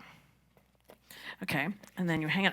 I've actually used this a bunch. I camp out in my car because I know there's no bed bugs in my car. It's my dirt, It's a lot more affordable usually. But what's really cool, you go low. I usually go really low. And it's got the sparkly on the side. I like this particular brand, but there's others. I have a little round one here someplace. Oh, yeah. Here's the little brother version. Same idea. Floats. And what's kind of cool with this company is, if they still exist, I've had this one for a while, but at the time I purchased it, basically it's expensive, okay? But they're buying one for emergency response in other places. So it's kind of a donation situation. You don't have to do that. This is the best one. It floats, it's clear. I've used this in my van. I'm just chilling, reading my book, whatever. It's really great. And like I said, this particular one has the rechargey deal in it. You're not trying to keep all your lights on. You're not trying to stay normal. You're camping out. You're in the middle of a change. You don't know what that change is. The other thing I think happens is that people think that they will be able to stay indefinitely in their house. One of the scenarios you have to prepare for is like, how long do you think Las Vegas is going to hold together once we lose power? If we lose power across the valley? How long before the barbarians start knocking at your door? And everybody does have to kind of make that decision for themselves. But the idea that you could just hole up in your house indefinitely is probably not super realistic in our town, in our valley. In some places, maybe, like Kingman, yeah, maybe, but probably not here. The standard is they say it's 9 meals to anarchy or chaos. 9 meals, that's it. It's real short. You'd be surprised, people who are used to eating all the time get a little hangry when they're not eating all the time, okay? And hangry is a thing. So one of the scenarios you have to say is, what I've been talking about here is sheltering in place. How long can I stay where I'm staying? When will I need to go? EMPs are talked about a lot. And here's the thing. It's never happened in a weaponized environment, so we actually don't know what's going to happen. There's a lot of study and research. The only time that there's been an actual real-life event was the Tsar bomb in Russia, I think in the 60s sometime. I don't remember exactly when it was, but the Tsar bomb. The Tsar bomb went off, a lot of funky stuff happened, but in real time, that's the only experience that we have of a large-scale EMP kind of event. And the technology has changed a lot from here to there. Will it be more robust? Will it be less robust? We don't know. So you should definitely plan that there may be, for whatever reason, an outage that you don't know how long it lasts. But here's the thing. If power goes out at my house, this is what I'm going to do. I'm not suggesting you do this. This is what I'm going to do. I'm going to start calling my friends. Especially cell phones down and power's out. I'm going to start thinking about getting, well, not nervous, but I'm definitely going to start thinking about making changes. And I'm going to call and go, hey, you guys got power over there? Family. Hopefully I'll reach them. But especially if cell phone service goes out and power goes out, I'm going to try and get some information, but I'm going to start packing to leave. I am going to start packing. I'm not sticking around. And this is going to take us to another one of our scenarios. The people who had to use their skills are the ones who didn't get out in time. Because Bosnian War, remember, was that in the 90s? Brian almost went, remember? It was in the 90s, right? Yeah, 90. Oh, wow, I am old. Anyway, so after the fact, there was this guy, what was his name? I might have put it up on the Telegram, I don't remember. Anyway, it doesn't matter. So they were just living their best life with their Muslim neighbors and these guys. Everything's fine until the day it's not fine. And then there starts to be war, but still the neighborhood's kind of okay. And then literally one day they can't get out. They are stuck in their house. They can't get out. There's no way to get out. And so what their survival strategy was, get all the family in, right? And they all live together in one place. And they kind of gutted it out for like 3 or 4 years. It's terrible. And after the fact, when they were interviewed, like, why didn't you leave? And I think that would have been a great question, too. If you were a Jew in Germany or Poland, why didn't you leave? Well, our business was here. All our family was here. We didn't, maybe it would just sort itself out. Like, maybe it wasn't going to be that bad. You have to know before the Lord whether it's a stay or a go, or, you have to think about these things. So, yeah, that would be one of my triggers. Things aren't good. I'm going to go collect the grandchildren. I'm going to go collect my daughter and son-in-law, and we have a place to go. We're going to head to Arizona. You guys should all have a place to go. Let's just say that there's a big earthquake. Okay, same reason. Like, there's a big earthquake. It now becomes untenable to stay here because it's still the same thing. Maybe we've lost electric. You know how long it takes to get a new transformer anymore? Like from China, just saying. It takes a long time. What happens if a bunch of our transformers are taken out simultaneously from just a natural event? How long do you think Las Vegas will hold together? It's just not going to. So especially with an earthquake, you may or may not be able to get out. Let me see. Excuse me. But you should be planning to get out. We live in an urban, thank goodness we don't live in New York, but God bless them, but still. Okay, hold on. So you should have a place to go. You should talk to like family that you love, because it's going to be a tough situation. Please do not think that you're going to be able to do a survival situation or even a tough situation unless you have no options with somebody that you kind of don't get along with already, or is not a Christian. It's going to be rough. And yeah, just try not to do that. So be thinking now, if something happened in the valley, where could I go? Do I have friends? Do I have family? Do I have some place I can meet up? Places I can even tell, hey, children, I'll probably be here, look for me here, sort of situation. And you should know how to get there, preferably without GPS, because for lots of reasons, that could be down. So I'm a big believer in these benchmark. There's in the other brand too. I actually have places that I really need to go. I have both atlases. They show you where springs are. They show you the off-roads. They're really great. I really love these. So Brian and I did a little experiment. We have a Toyota Sienna. We've made 3 small mods to it. We've put the film on so we don't bake. We have lifted it up a little bit because it was, like if you ever driven a Sienna, it's like, I swear you can like get this much clearance, like, So we lifted it up a little bit and we put a tow hitch on it. That's it. Those are 3 mods. It's just regular Sienna otherwise. And we were testing the theoretical possibility of going across the Mojave Preserve to get to Arizona. And we did it. We did it in sections. It would take all day, but we did it. And we did it. And we used, because a lot of times out there, you don't have reception anyway. So you should know, where are you going? How can I get there? And then do it. Go test it out. See if it works. You don't have to go across the Mojave Preserve exactly. And we haven't tested that out again since there was a lot of floods. So things change. We need to go back out and see, hey, can we still do this? Get all the way across. It was a beautiful trip, by the way, too. It's really cool. You know what? Adventures are cool. You might just enjoy doing this because it's kind of cool. You know, yeah, I took my Sienna across the Mojave Preserve. You know, that's kind of cool, bragging rights. But it'll give you elevation. You need good atlases, okay? You really, really need these. And wherever you think you're going, check it out. Check every way out you can get out. A lot of our desert roads are actually pretty good. They might not be paved, but they're pretty good. Okay, your regular car will make a lot of them. So we literally had to go out to Pahrump over some dirt roads. We came out at the 15. We crossed the 15. We didn't get on the 15. If you could avoid getting onto an interstate, you really should avoid that.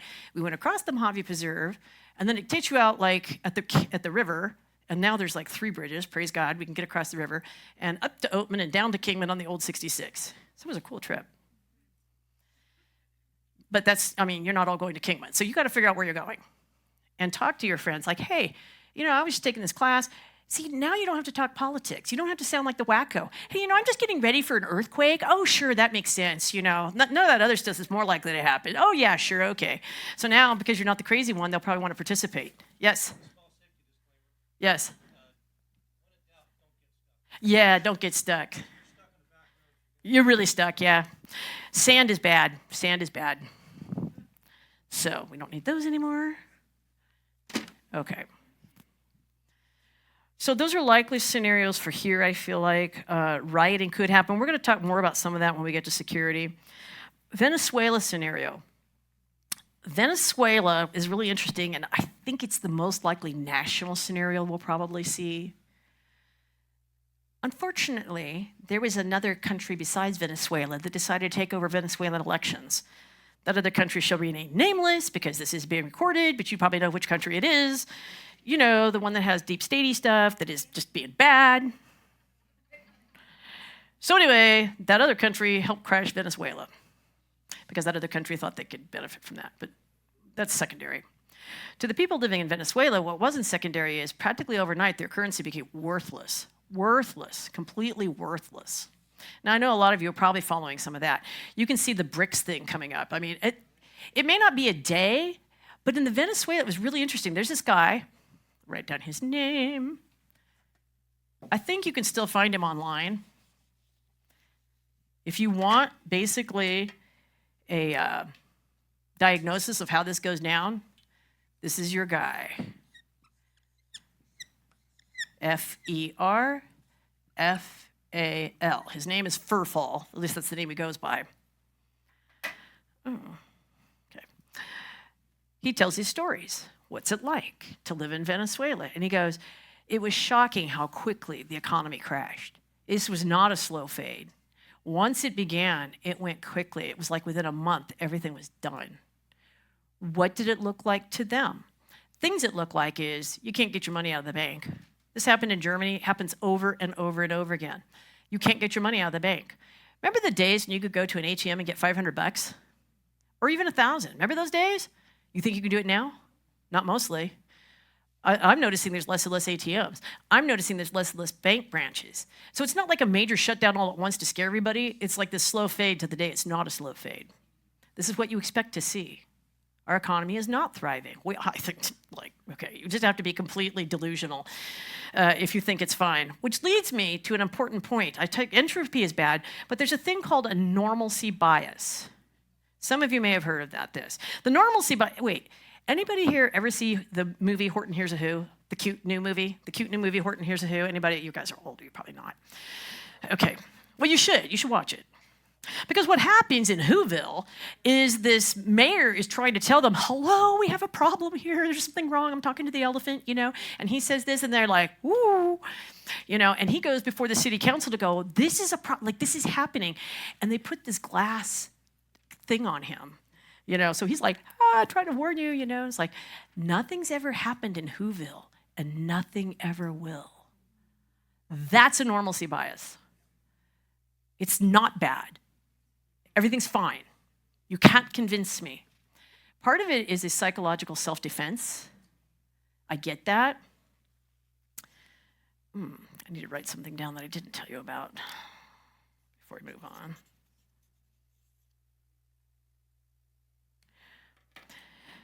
Example, like real-time example in my life. my daughter and I are staying out at Nellis in our RV. And we hear this explosion. I go, that can't be good. Because if you've ever been at Nellis, like right next to the fuel farm, big fuel farm, I go, that can't be good, right? So I literally pack up the car right then, and I'm booking it out of there. And while I'm packing stuff up, the cat, just gotta get the cat. This old guy comes up, he goes, oh no, that happens here all the time. And I'm going, are you an idiot? It does not happen. Why are you just talking out your butt? Excuse me. Like that doesn't, no. So I'm one of the first ones to leave, followed by all the CDC people, all the parents with children, followed by all the aircraft in Nellis are scrambled because they didn't know what had happened either, and they didn't know if there was going to be a chain reaction because that was going to be bad, right? But that normalcy by it, that man was so convinced. I think he was an Army dude, so he was probably used to listen like artillery maybe. Okay, maybe if you're an artillery dude, but we're Air Force people here, that's a bad thing. You should not hear that sound at an Air Force base. That should not happen. So his normalcy bias, had it been as bad as it could have been, could have killed him. It would have killed him, without a doubt. And the proof that the other people followed shows I was not wrong. Now, did anything bad happen? Not that day. But wouldn't I much rather be ahead of the curve and wrong and come back than like, oh, heck, just waited a little too long. I got to live with it. That's not good. So in Venezuela, they didn't have access to their money. Now, theoretically, their money was still there, and this happened in Germany as well. See, I grew up with a family of historians. I literally, as a kid, I'm growing up with tales of the Weimar Republic and the money thing. I mean, that's just how I grew up, so, But so you couldn't get your money, and again, now the thugs begin. Now you go to the grocery store. Your groceries are my groceries. We're seeing just a lot of immediate theft, a lot of immediate breakdown of law and order. Just one of the things that stands up immediately. If any of you out there are interested in doing personal security, those are the businesses that super thrive. Neighborhoods would hire a personal security to help them. It wasn't everything. Just so many things changed. An entire lifetime changed because Venezuelans were not broke. Their economy was based on oil. The individual citizens were doing really well until the day they weren't. So it literally took about a month. One of the things he talks about, and this is kind of security related, but I'll tell it here, is definitely the theft of vehicles. If you don't, remember, like, was it last year, they were giving these out for free because we were having that theft of vehicles. I go, maybe some of that stuff is beginning now. So you should definitely get yourself a club. You should remember the old days in the 70s when people were siphoning gas out of your tanks? Remember that? I was a kid, but still, get a locking gas cap. Do the minimal things you can to defend yourself, right? If you're locking stuff up, use the circular locks. Those are practically impossible to, transgress. Okay. But one of the things that really struck me is he said, you know what? Sometimes you'd have to go to a black market, like a lot, because, you're already hearing price controls, you greedy people, price controls. What that means is, sure, bread only costs $5 a loaf, which is still an outrageous amount of money, but you can't get it. You can't get it. So you're going to go to the black market unless you want to starve, Kemosabe, right? And he goes, when you go, you're going with your body armor. Especially any that blocks knives, but you're going to go with body armor. Like it just became a regular part. And you'd send out like the two guys, It was really, really risky to go get supplies. So it's just something to think about. It's stupid that we have to, right? But it is something to think about. And so this is the story from Venezuela. He also talked about how, and I want to talk about gold and silver right now. Again, I think there's this idea, if I have enough gold, if I have enough silver, I can just barter. Well, first of all, who exactly are you doing business with? I guarantee if you show up with, especially gold, they're just going to kill you and take it. Why would I do business with you? Gold is more for like saving your life, crossing a border, buying a house, cutting an offline deal with somebody. It's more for the big things. Silver maybe for daily trade. And that's the kinds of things he talks about. So if you're going to trade gold, you show up with one necklace of gold, and you say, man, this is my last one. So a lot of people would trade in junk gold and silver. So this is Venezuela. That's my last one. I can trade you for this. So you always look broke. You do not want to look prosperous. Your new favorite color should be gray. Okay? At least, well, okay, maybe not dirty, but you just you just don't want to be the guy with a bunch of money, okay? You don't want to be the guy with a bunch of resource. You know, you don't want to be the guy with a super loud generator going like, I don't know, man. Can I just get a big generator? No, that does not solve your problem. An interesting story from World War II, there was a widow, and she'd been in World War I, and she remembered all the terrible things that happened. And when she saw the trends of history, and she knew it was coming again, I mean, we have to know things are coming again. It's okay. God has picked us for this time for a reason. I have so much hope, and I just think it's gonna be reinvigorating to all our communities. That's what I think. But anyway. So what the lady did was she bought a bunch of green coffee beans. I have them. See, I carry these in my car. Okay, I personally am not doing an emergency without coffee. I realize this, but you just have to learn to do without. I go, no.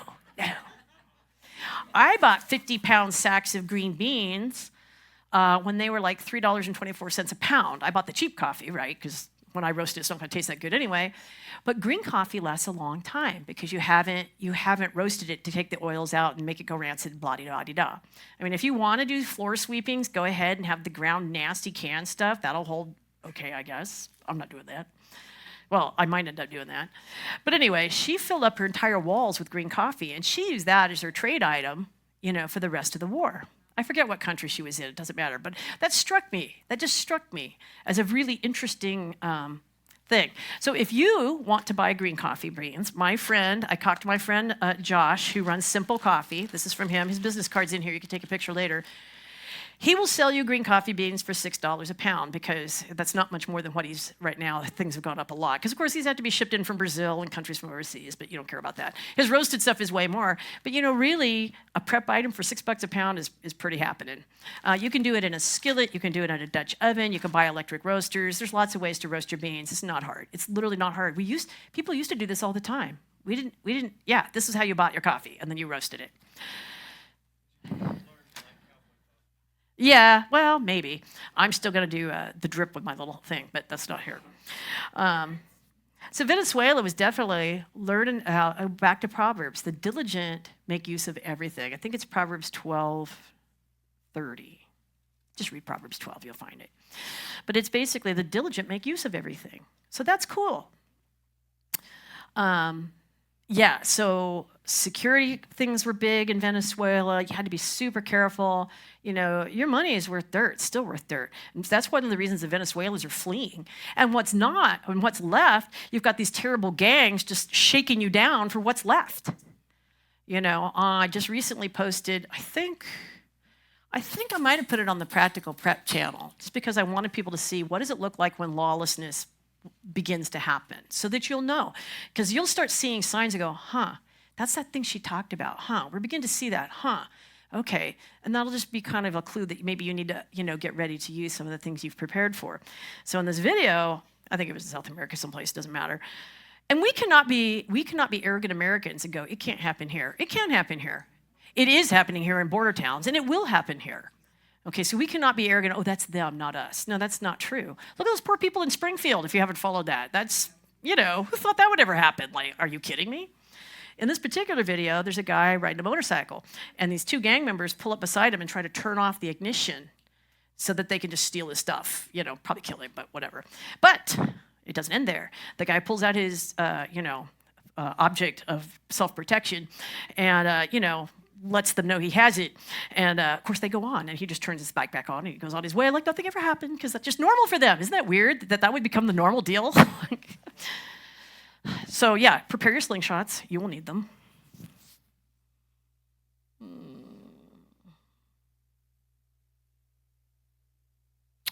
Let's talk about, we've talked about a little bit of these basic scenarios. Oh, anybody remember now, who in Texas would think that an ice storm would completely shut them down for weeks? Kind of bizarre, right?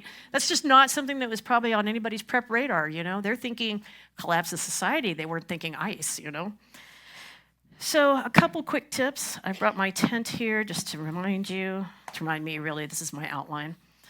One of the things that you can do, because it gets chilly here in the desert, it does.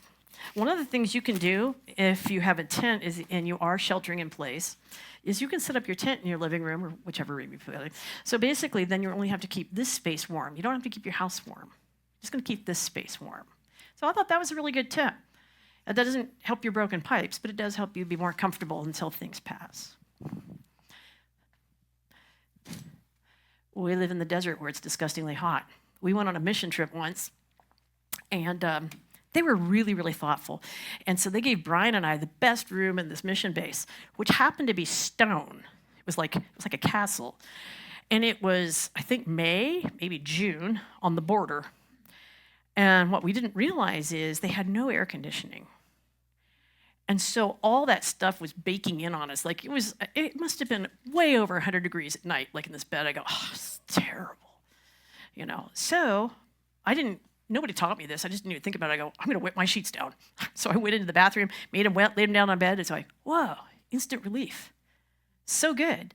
You can do this if you're outdoors. You get stuck someplace. You're in your car and you have to wait out. Like some guy just died. He got stuck. It's not funny. He was on his way to a house of ill repute. He got lost in the desert and he got stuck. He called for help. He didn't stay with his car. He left and he was dead. It was like near Death Valley. And he just, So anyway, we don't want anybody to die that doesn't know Jesus, but still, that did seem kind of, whatever. But what he should have done is he should have stayed with his car, and ideally the car would have had some water in it, and you would have made, a sheet, not a blanket, but something wet. And literally that evaporation will not only keep you alive, but actually be pretty comfy. Pretty comfy, even up to like 105, 110-ish. Dries fast, so you have to have more water. But if you've ever been hiking, you had to do the dump water thing. Yeah. I was in a bus once, no air conditioning, had to cross town. It was like one of those 120-degree days. It was really bad, really bad. So my friend's driving, and I have a hat and a bucket of water. So we're just dipping the hat, and I wear it. I dip the hat. She wears it. So that's how we got across. It was funny. Oh, I'm so sorry. I suck. Okay.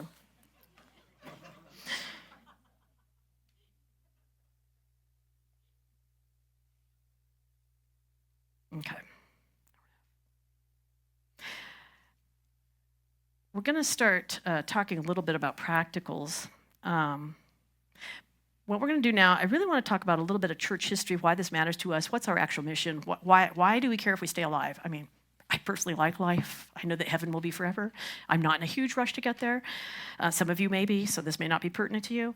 But the purpose, at least in the military, of having resource is to do something with it, right? So in the persecuted church, a lot of our lessons that we've learned are like, how do we keep doing missions? Pastor talked about how are we going to do evangelism. That actually should be one of the top things we're thinking of. I meet people on a fairly regular basis who think, oh, I've got food. I'll serve my neighbor's food. Okay, no, you won't. Don't do that. Unless it's somebody you really know. That's not what you're going to do. What you're going to do instead is you're going to stay alive, and you're going to help people as you can, of course, but you're not going to broadcast the fact that you're the only person in your neighborhood with food. The purpose is to accomplish a mission.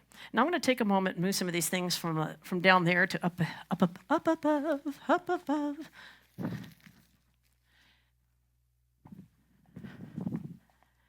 I've thought about this for a long time. What can I do? How can I keep serving God? How can I keep doing the gospel? How can I do evangelism? Basically off the grid. Can one of you hand me that big round thing? Sorry, I didn't pick that up. Thank you. Bless you. Okay. In World War II, there was a pastor named Pastor Wurmbrand. He'd actually been a Jewish man and got roundly converted, was a pastor in Romania. And he was one of the leading pastors in Romania. Some of you may have seen the movie now about Wurmbrand. He's now more kind of mainstream, started Voice of the Martyrs. Anyway, so in World War II, of course, you had the Nazis, and things are tough. And they just keep witnessing to them. They send out the little people, they, witness to them. They don't stop gathering. But this is, when we talk about we, especially you in church leadership, what does we look like? When they say we can't meet anymore, are we going to do that? But are we going to meet here? Maybe not. Maybe what we did was we met in parks during 2020. We met in parks, which is really pretty doable in Las Vegas for a lot of the time. Those are discussions you should have. So apparent compliance so that you can keep going, and also you're going to encounter people out in parks. So anyway, they would go out and they definitely didn't have Bible studies. They had book clubs. They didn't have church gatherings. They had birthday parties, a lot of them, many birthday parties. And so, they had some experience. But then Russia took over the Romania. And this is a chilling quote. And I'm not about fear, but this one just chilled me to my bones, and it's one of the things that drives me to do some of these things. Pastor Wurmbrand said, if we had known how much worse the communists were than the Nazis, I would have prepared my people better not to fall. Because what the communists do, it's a religion. You have to understand that communism is a religion based in Satanism. Marx was a Satanist. In fact, Pastor Wurmbrand wrote a book on that, Marx and Satan. There's no doubt about it. The Nazis were bad. It was occultic. It was terrible. But they literally seek to destroy the soul of a man. And they divide the families, all of that. I don't want to go down track, but it is really, really, really important that we prepare our soul and spirit to minister in the midst of that. If you've never read any of Pastor Wurmbrand's books, I don't know, did I bring it? I might not have. Highly recommend. Tortured for Christ is the kind of seminal work, because here's the crazy part. Talk about the normalcy bias. He was rescued out of that. He nearly died. You should read his testimony. You should read his other books. I really, really commend them. Anyway, and so he read the other books, and that was really bad. I was just kind of thinking about some of the things he said. It's really bad. But he talks about making sure that the church can survive and thrive and what to do and how to truly love your enemies. Truly love your enemies, because that's actually really hard to do. It just is. It's a supernatural work of grace. And those are the supernatural works of grace that we have to prepare for. Also Bonhoeffer. Some of you may be familiar with Bonhoeffer, especially with Metaxas's work and, letters to the church and whatnot. But one of the things that Bonhoeffer talks about, and I do have this book up here, is Life Together. They ran kind of an underground seminary, to prepare pastors to serve in the midst of Nazi Germany, right? And the funny thing is, did you know we're all so very human? Do you know that if we're all living in a stressful situation, there are going to be moments we don't like each other? Some of us are nose pickers. Some of us are lazy. Some of us get angry really easily. In a normal church environment, we're kind of insulated from living with one another and finding out I didn't know that about you. But in these situations, you're going to find out, what's really there. And so this is a time to definitely spiritually prepare, to grow, to know that there is a mission to do, and just to really know our own weaknesses and just to ask God just to do some house cleaning. I remember I worked briefly to get my CNA certification. I was working in they made you work in a home, And there was this African-American lady, and, one morning I went by early, there's nobody in her room, and she just had her hands raised and was blessing God. I go, wow, that's really cool. That same lady, later, some people were trying to help her do something, and out of that same mouth came this vile cursing. And I go, wow, the bottom of our barrel can be deeper than we know. And I just took that as a personal thing. Sometimes I think I'm kind of okay because I'm grading on a curve, and I go, no, there's no curve in the holiness of God, right? So the point is that both Pastor Wurmbrand and Pastor Bonhoeffer are great case studies for how do we get ready? What do we do? What does it look like to carry on the mission of being a Christian in the midst of a really difficult and terrible situation? One of the things you really need to do is make sure that you have books. Remember these books? Yes, you should have digital copies of things. You should back them up. But we have a hymnal. We also have a songbook. I just brought the hymnal to remind me to talk about it. We have many of the book of Mark to give out. I know that people recommend John, but I didn't grow up in the church. And I remember somebody recommend that. I go, I have no idea what you're talking about. But when I got to Mark and Matthew, I go, okay, that story makes sense to me. So I'm just going to recommend for new believers, Mark is maybe a better starter package. And it's only an hour, to read it out loud, front to back. So nobody gets weighted down, Making sure you have, this was written by my friend Pat Walter. He runs Resolute Church. So he, it's like 40 Days with Jesus, discipleship materials that we can give out that are really affordable. I think that we should all be kind of rehacking, this is Fox's Book of Martyrs. Just stories about our past. What's it been like to be a Christian at other times and places? Should we expect it to be really different? You know, and when you read it, this is not a bummer book, it's a victorious book. It's victorious. We used to go to the Voice of the Martyrs conferences all the time, and you would expect it to be a real downer, but it wasn't. It was like, wow, there really is an overcoming grace, an overcoming power that's just supernatural. Maybe God wants us to experience some of that again. How cool would that be, right? I remember particularly a Syrian pastor was talking about when things broke out and whatnot, and there were Americans trying to get him out. And he said, man, we had prayed for revival in our nation for so long, and but we thought it was going to be like big stadiums and this, that, and the next thing, kind of Billy Graham crusade stuff. But he says, but now our neighbors, our Muslim neighbors are coming to us, basically, what must I do to be saved? Should I leave when the harvest is here now? For my own safety? Don't I, you know? So I go, wow, I feel really challenged by that, but also kind of excited. So anyway, because I actually hate suffering. I really, really, really don't like to suffer. Like, I don't want to be like, she's just like that. Nope. So that's just reality there. So we have lots of materials like this you can get from christianbook.com. It's the comic book version of Jesus, the story of Jesus Christ. Comic books. I love comic books. Kids love comic books. You know who else loves comic books? People who don't read very well. Like a lot of prisoners don't read very well. Honestly, most of our culture doesn't read very well. So this is kind of cool. They're like $1 a piece. They're really pretty cool. I pass them out like candy, you know, at outreaches and stuff. But I make them ask me for it. I never give somebody something unless they've kind of, I play it up. I said, do you want one? If they say no, I don't waste the time and money. Because a lot of times we're trying to make people eat it. You know, you can set a table for people. You cannot make them eat. But if they're hungry, I want to feed them. Okay? So you might give out, maybe a little candy, with something. But you don't want to do mass feedings in a situation like this. That's just really a bad idea. But say, hey, So this one's a good one too. The gospel story, you can get it in Spanish. Also about $1 a piece. This is good for the littles. Have materials to give out. Right now, we were blessed with a case of these Gideon Bibles. What a gift. Thank you to the Gideons for being so faithful. This was the Bible that actually helped me get saved. I was in the Marine Corps in the basic school for officers. They have a tendency to yell at you. I don't really appreciate that very much. But if you were reading the Bible, they didn't yell at you. I go, so I'm sitting there in line reading, and I go, wait a minute. I know some of these words. Yeah, didn't Lincoln say this? I had no grid for anything, right? I personally like that I could look up, are you scared? Are you nervous? Are you angry? And you could go to page 597 and find out what, yes, I am those things. Let me see. So the deal is that you have to be able to give these to a person individually. You can't just leave them around. We want to be respectful, but it was a mission group that ended up with more than they could hand out, and so they gifted us a case. If you want some to give away, I will make sure you get some to give away. Or you can do other things. I just happen to like these best because of size, and they had the plan of salvation. I love the Gideon Bible. It's actually my favorite thing to give to people.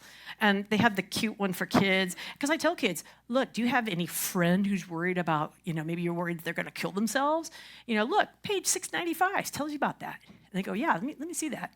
Kids are, it's really cool. This should be part of your prep.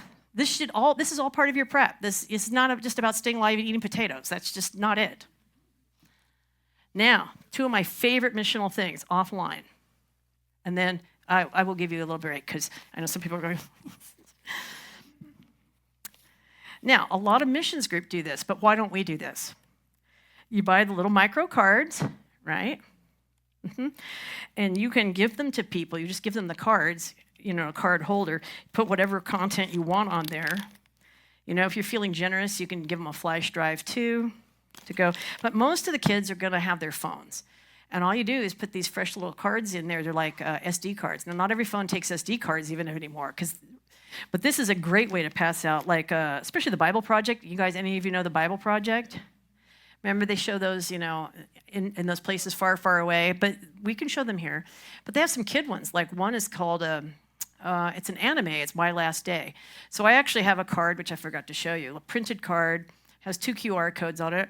One is Life in 6 Words, which is the gospel rap. And the other is this movie, an anime movie. And kids are like, oh, anime, yeah, I want that. You give them an anime movie, they're going to watch it. especially if there's no other media going down, you know? And this can be delivered locally, so you don't have to have an internet. You're just giving them the cards with the material on there. So this is this whole bag. I've made several of them, but I need to make more and have them ready to go. You know, so when I'm out and about, I usually carry them in some little case like this so they don't get lost or screwed up or whatever, you know. So that is something you can do offline, but you have to do it now while you have capacity to do that, right? So, and then I feel like that'd be a great church missions project. Hey, let's get a bunch of us together. Let's get this content together, and then everybody can learn the skill set about how to load the cards, how to put them on a phone, you know, how to do the thing, right? The other thing that I feel is real important is movies. I came into the kingdom through media. Excuse me. Through media. No, that's not going to do it. Let's see. Let's make it further away. There we go. Through media. I was discipled through media. I was saved through media. So that's near and dear to my heart. So, there it is.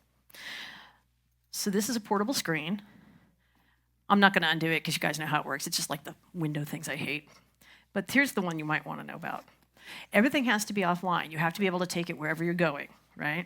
Now, you're not doing big crowds. We're not talking a crowd of 200. We're talking about a crowd like this or half of this, roughly. You can set up in a park. You can set up anywhere you want. Because again, remember how I mentioned survival is boring. It's boring, boring, boring. So if there's an earthquake and you're the one with the movies and you're showing VeggieTales, you are going to be the most popular person. And that's where I'd probably start. I wouldn't do these long evangelistic movies.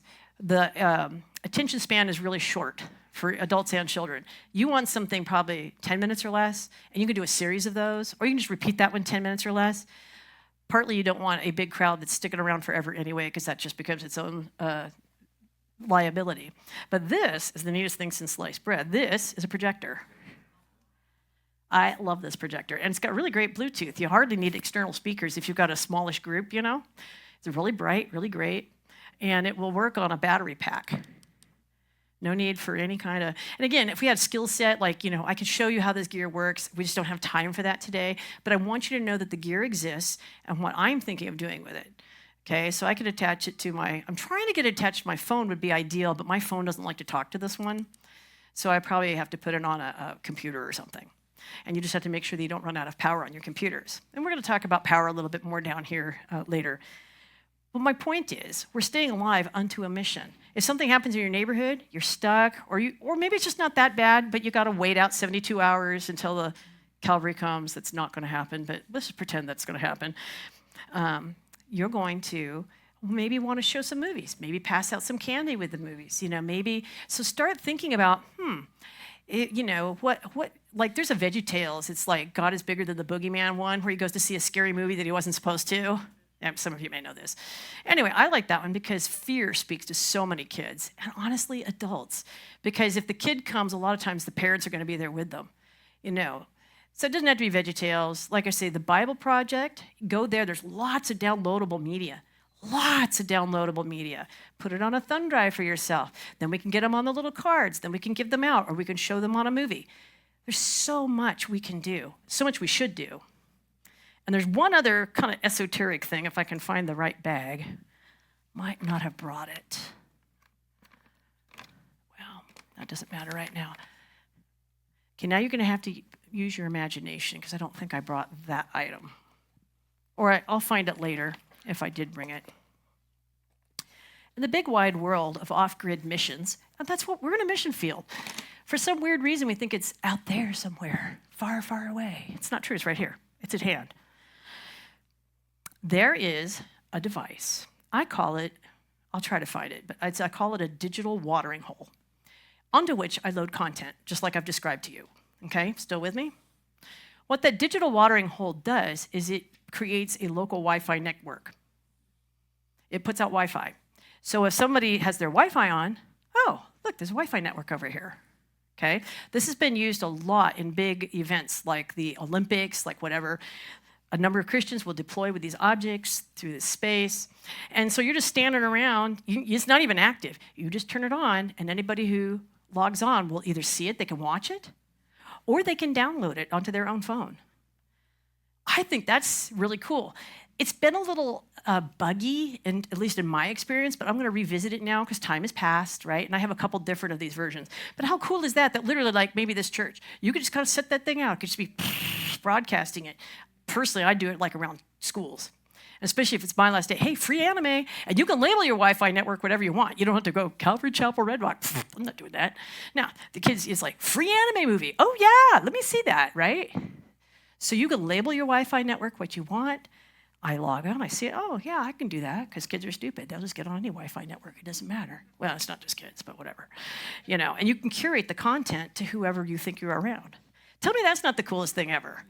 And then they don't even know who you are. It's just it's more passive. But like if you're at a park or something and you're just carrying this thing or puppy around and you're doing something, you just turn it on, and it'll actually tell you when somebody connects. So anyway, there's a lot that we can do. I swear I brought it because I kind of wanted you to see what it looked like. But anyway, it's just a mysterious little black box. Okay, that's what pretend there's a black box in my hand, and I just tell you that's what it does. That's what it does. We could have tried to play with it, but I don't think we have time for that. So anyway, that's the mysterious little black box. Okay, we are good. About half. Okay, 15-minute break. You can come up and ask questions, take pictures. We will start promptly at 10 o'clock.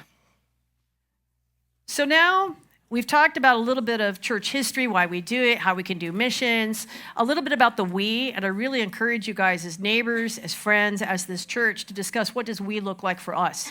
Really think you should make the map. Really think you guys need to start figuring out how you're going to talk to each other. Even if communications are working, it would be wisdom, in my opinion, to know how to do that communication without having to use regular communications because, you just might need to. You just might, because.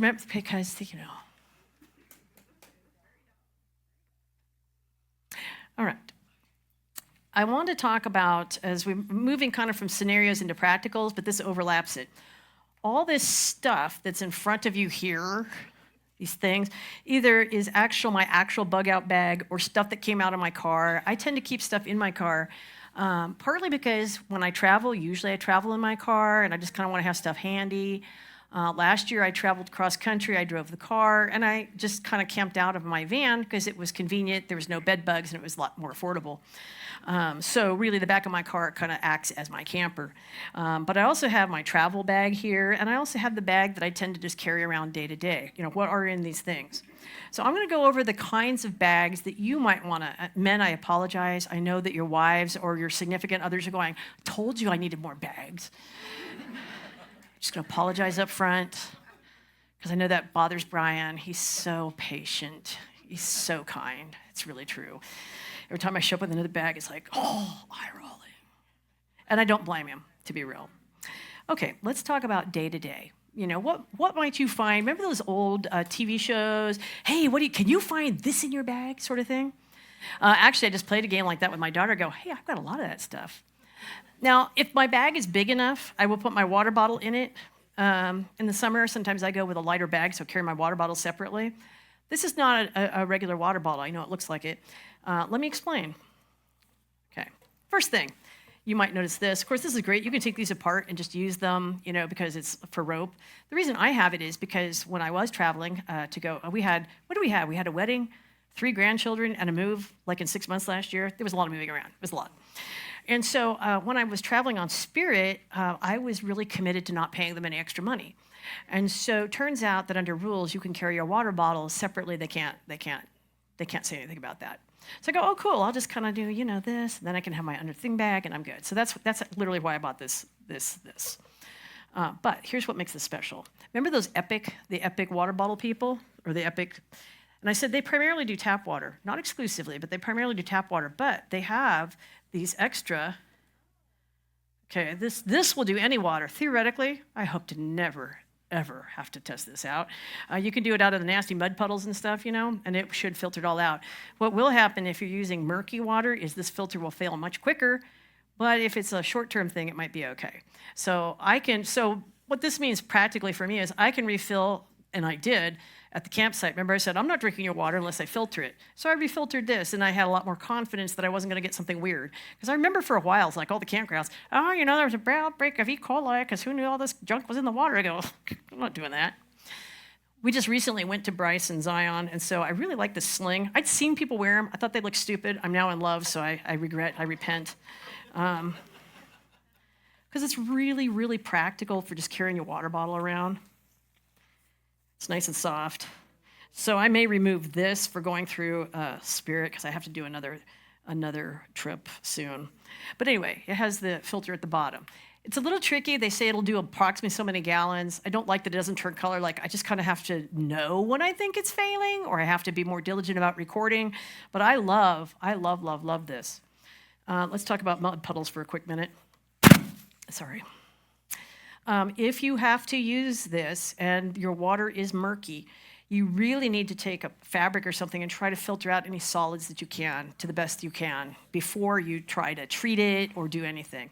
The other thing I carry around, and this is a newer bag, I'm not sure it's in here, is iodine. Old school iodine. Read the directions for how to use, so many drops. You know, Brian and I were on a hike a number of years ago. I still think it's the only time it's ever happened. We got kind of misplaced. We got kind of lost, like, well, you know, someone's going down, and we'd run out of water. I mean, it was like bad. It wasn't terrible. We weren't that far away. We knew it was going to be okay. But we actually had to do the old school iodine and then wait for it, you know, and we drank it and nothing bad happened, so that was good. But water is the thing that kills people the most, either the lack of it or the dirty water. Going back to Bosnia, that family that kind of forded up and they helped one another through that entire time, they lost some people to violence, but they lost 3 family members to bad water. So that's nothing to fool around with. You really need to make sure you've got water purifiers. They do fail eventually, but make sure you've got some iodine. For goodness sake, strain it out. It probably, like, we're in an urban environment. So I was out, I might have mentioned the kind of shady little area where our house of prayer is. You know, I was looking at the ponds out there. I go, oh, I hope it never comes to that.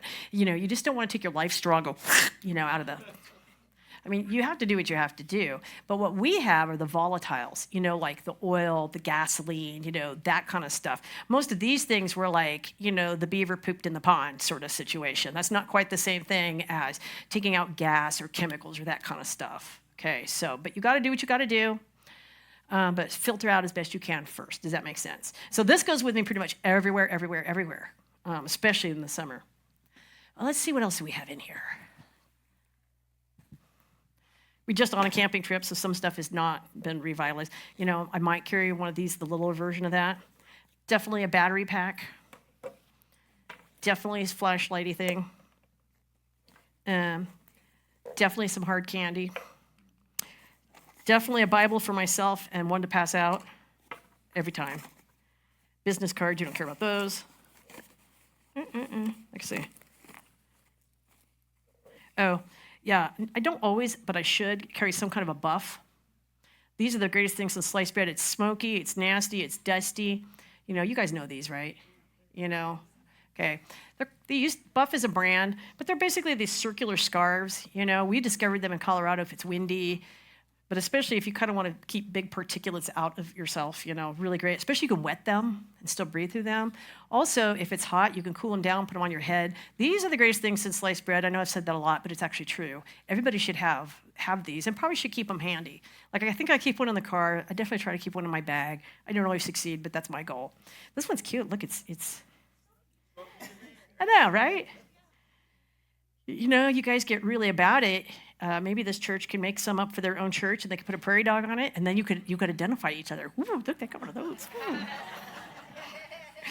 It's not that expensive. I've thought about it. You know, if I was going to merch, I would definitely merch Prairie Dog buffs. But Brian, over there is my regular purse. Let's see what else I might have in there, just for fun.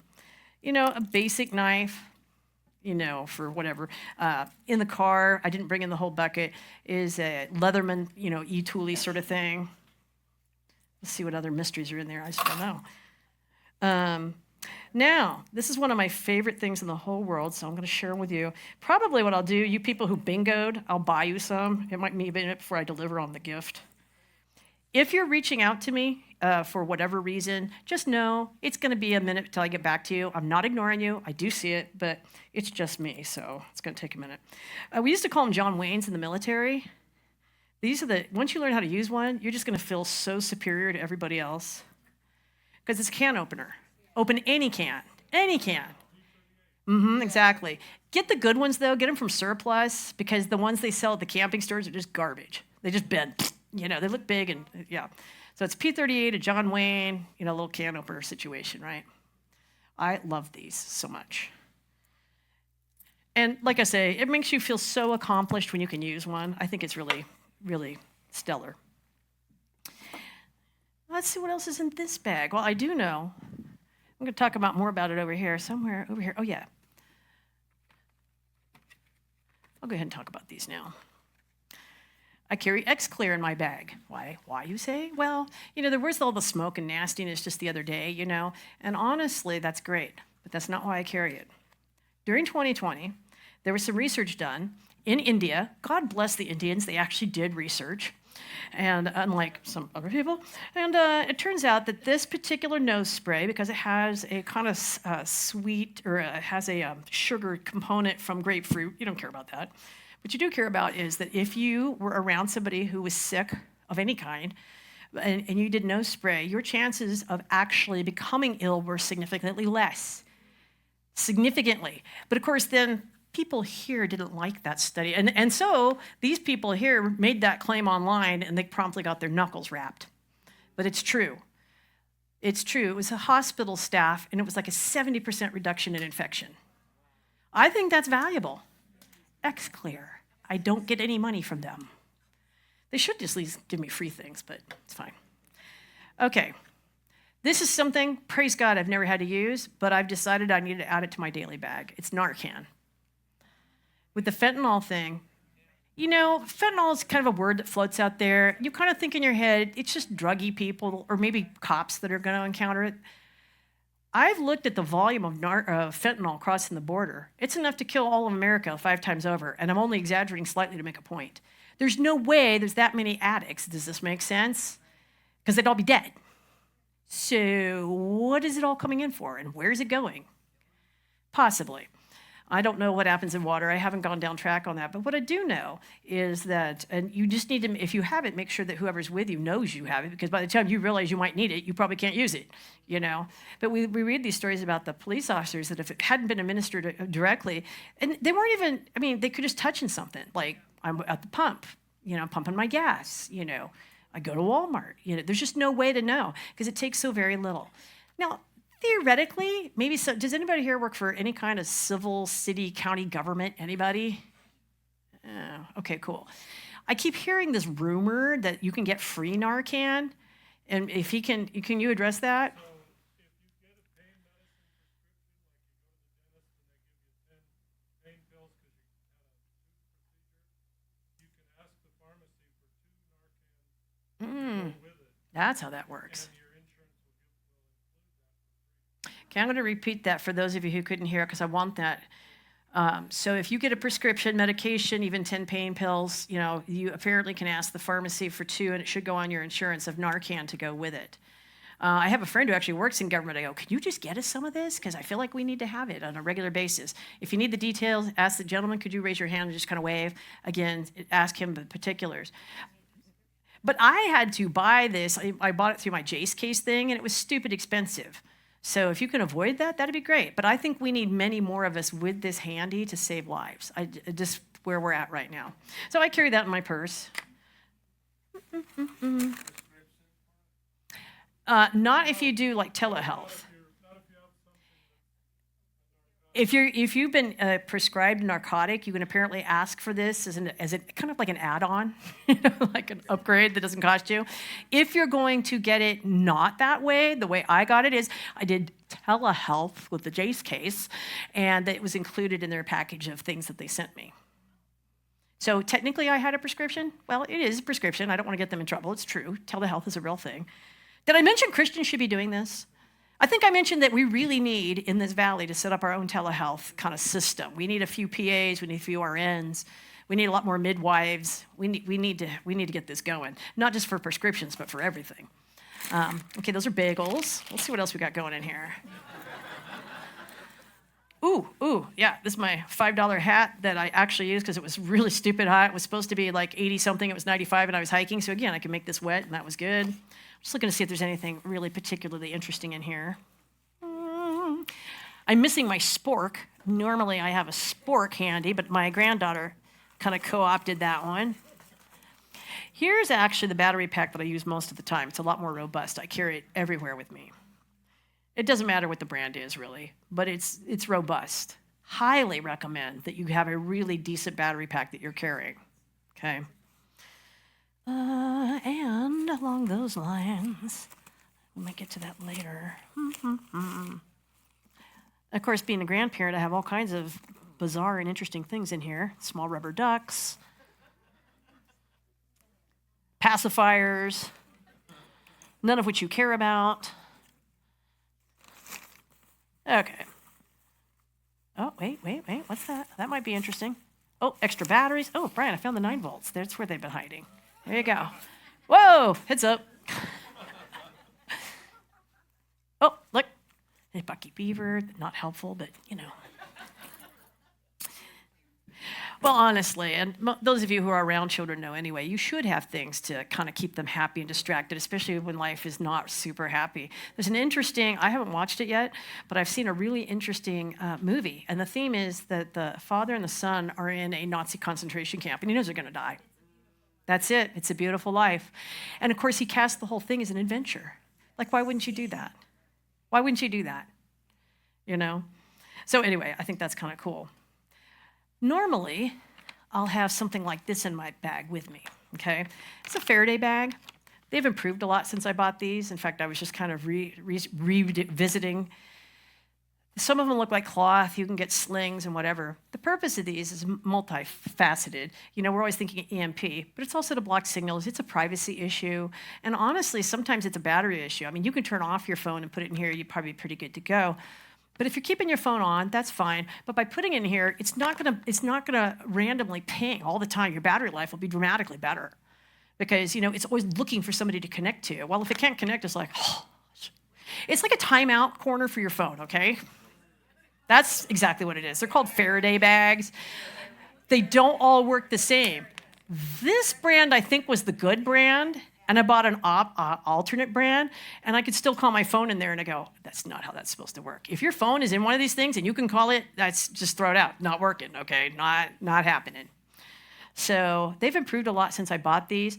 What I don't know, and I haven't tested this, is like, let's just say this is 5 or 6 years old, which I think is about right. Do they degrade over time? Because I'm carrying around and stuff. I don't know. So anyway, you should all have one at least for your phone. Like I say, it's a timeout corner for your phone. CCSD is doing something similar, locking them up, you know. So,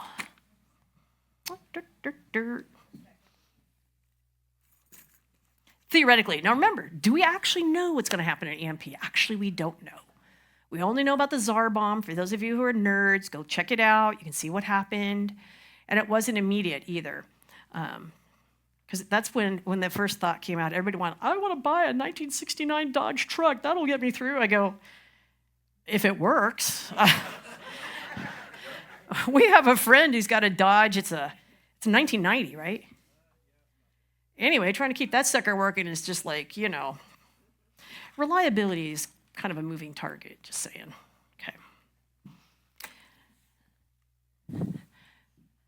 Okay, that's lunch.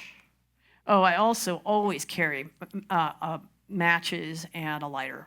Always, both. I carry both. Okay.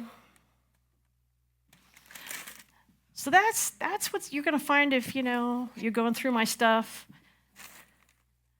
Hopefully you'll find my phone too. Now, something that's talked about a lot is a bug out bag. What is that for? Well, it's for a number of things. Thing one, if you are working in a regular office, say 9/11, 25th floor, whatever, you know, they wouldn't have thought about earthquake or anything like that. Although, again, you should be thinking about earthquakes. You should be thinking about natural disasters here. It does happen. So especially if I were in an office building, if that was my work. Anybody here kind of work in a traditional office building setting at all? Okay. Or even a hospital, you know, you work in a hospital, like some public entity place, school, anybody work in school, anything like that. You might want to have your own bug out bag with you. You just take it into your classroom. Because again, what happened with the guy in bed? He was stuck. What happened with the guy in the car? He was stuck. So you want to have, your bug out bag. So if you either have to leave, want to leave, or can't leave, you have some resource with you. Does that make sense? You want to leave, you can't leave, or, you have to stay put. So this is my bug out bag. What I have been doing with smaller groups is saying, look, I just don't want to hassle with it. You can look at anything in there, just put it back. You just put it back when you're done. I'm not going to do that because there's way too many of us. But this is why I end up with so many bags. This stays packed.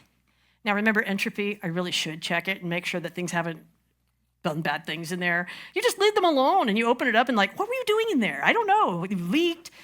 Like lately I've been finding like I keep ginger ale for, upset stomachs, right? And I went out there, and they hadn't been out there that long. They'd lost all their fizz. One can was completely empty. I go, how did that happen? Like, what are you doing out there? Like, I never had that happen before, so I don't know what's happening. But anyway, so a good bag. This is an REI bag. That's probably more than you need. A question was asked at my last class, like, can you just buy these kits? Yes, you can, because some people just don't want to think about it, whatever. But I find most of the kits overpriced and understocked. I get it. It's a business model. I mean, I got to make the money. I got to make my, it's a profit margin situation. There's no blame. If that's what you want to do that. I personally would go to Walmart or, I was going to say Kmart. That's how old are you, Erica? Walmart and, buy a cheap bag. I'd probably buy a cheapish bag. And then I would make sure that I had kind of some basics on there. On the Telegram channel, I think at some point somebody was asking that, and I made kind of this laundry list of things that I would have in mind.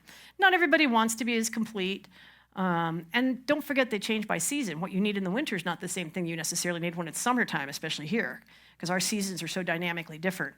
Praise God, we don't live where it's wet, because that's actually really helpful. You can carry less stuff because of that. But in this bag, you're going to have things like your iodine, your life straw, your maybe an emergency blanket, because that's good for first aid as well as somehow you got stuck someplace cold. A bandana, because you can use those for so many things. For those of you campers, you're going to have a lighter. You're going to have your matches. You're going to have some kind of light source. If you're keeping, and Brian was the one who taught me this actually, and it really makes sense. If you're going to have a little flashlight in there, put your batteries in backward. Because how many times have you opened them up and they're corroded and nasty, right? And you got to do the baking soda and vinegar situation, right? That happened the other day, and I go, won't turn on. He goes, try it this way, honey. I go, oh yeah, you put them in backwards. You're so smart. Because again, if you're using stuff and you're a little bit stressed out, you're not going to think clearly. You're just going to be flustered, like, why doesn't this work? Whatever. Maybe an extra battery pack, if you have a little one. But of course, then you have to remember to keep it charged.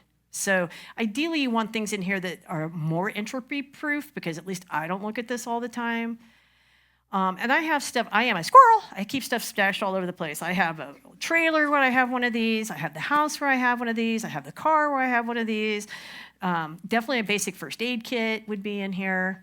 Just looking to see if there's anything really interesting, exotic that you might not know about. Cliff bars. You see, that's that entropy thing. Charger cubes and whatnot. Oh, I wonder what that is. I have no idea. My friends have seen all this stuff in here more recently than I have. Certainly your slingshots might be in here.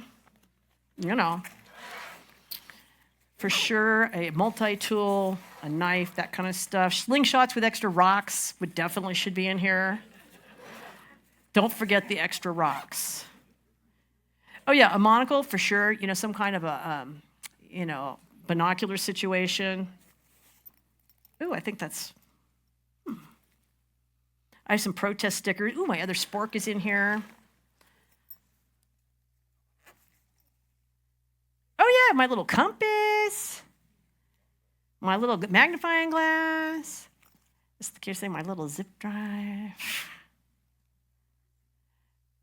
I know some people are thinking, well, aren't you just going to go off to the wilderness with this? I go, oh, I sure hope not. I sure hope not, because I'm not going to last terribly long by myself with just what I can carry in this bag. This bag just buys me time. Just buys me a little time, try and find some more help. I'm not going to live forever out of this bag. As much as I like all those survival shows, I go, yep, nope. I might pee on myself. I might do that to keep myself cool. I would definitely do the Bear Grylls thing. You know where you're supposed to put the T-shirt and wait on yourself, you know. I definitely would do that because I don't like being hot. Let's see if there's anything really interesting. Later, maybe what I'll do on the Telegram channels, I'll actually unpack it and lay it all out. I just don't want to repack it. I'm just going to be real here. I don't want to repack it. I have to say that the young ladies at the Hop brand did a better job of repacking it than I think I probably did initially. One of the things I want you to see, though, is padded shoulders. Big deal if you have to carry this thing. Big deal to have at least some kind of a belt, because otherwise you're not going to get very far. If you can, definitely an extra pair of socks, because your feet are like so important. The basic first aid should have stuff like an antibiotic ointment, even separate from your bandages. Because if it's a big medical crisis, this isn't going to help you. But, you definitely, one of the big things that happens for real in a survival situation is a little thing becomes a big thing pretty quickly. You get cut, no big whoopee-doo, until that cut becomes infected. Now it's a big whoopee-doo. So you really need to do that. I might carry in this, I don't think this one has it, but I might carry some prophylactic antibiotics. If I know I've been exposed to something nasty, I might just go ahead and take those and hope for the best, right? Definitely electrolytes. So that, electrolytes. They have little propels, the little Gatorades, the powder that you can mix in with your water. Obviously, I'm going to have capacity to carry. They have those flexi water bottles now. They're like, which is pretty great. So you can at least put one of those in there so you can collect water. And so, yeah, I may have a water bottle in here. That's certainly possible. Maybe some hand sanitizer, which is probably evaporated. That would be one of those entropy items here because things are just dry out here. I mean, Oregon is not a problem. This is where we came from, but we've been here in the valley like 11 years now. I keep saying 10. I go, no, that's like saying you're still 35. You've been here longer than that. So you definitely need some calories. Those little jelly bean electrolyte things are kind of cool. REI is a good place to kind of see product. I like backcountry.com. I think their prices are better, especially in their sales section, But you can go to REI and kind of get an idea for what you want. You definitely should have some line in there to do stuff with.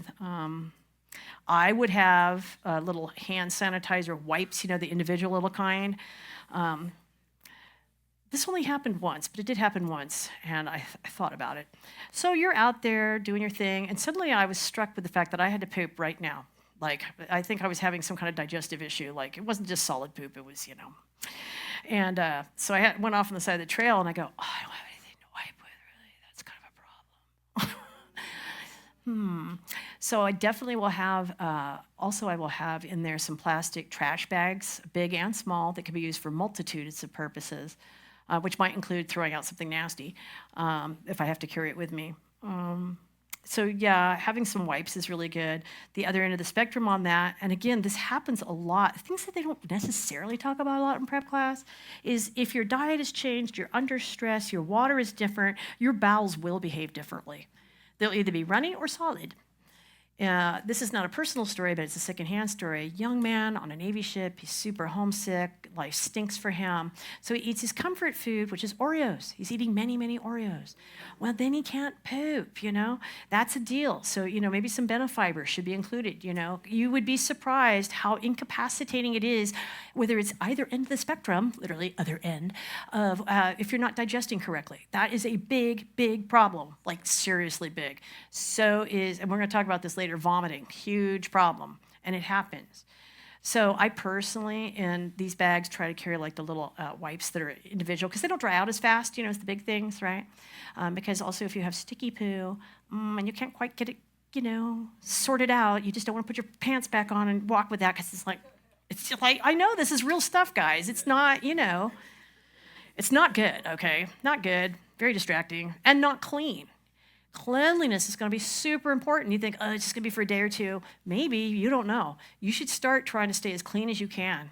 Your socks, you should have a tiny bit of like bar soap in there, not just your hands, but you can wash like your underwear. And if you study war history at all, what takes out most troops? It's disease or sores or anything like that. It's not gunshots and junk like that. It's literally living in the dirt that is the most problematic thing. Okay, in the back of the car, we're now into my van section. This is my van section, which I do have a life straw that lives in the van. So we're going to move that back.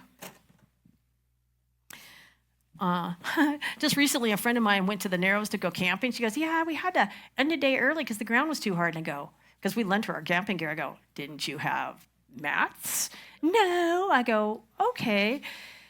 We have lots of different kinds of mats, but a lot of them, like, we have this self-inflating kind, which I really like. They're more comfortable. Usually takes 2 for a normal human being. And then by 2, I mean side by side, not necessarily stacked up. But if you're the princess and the pea, you do what's good for you.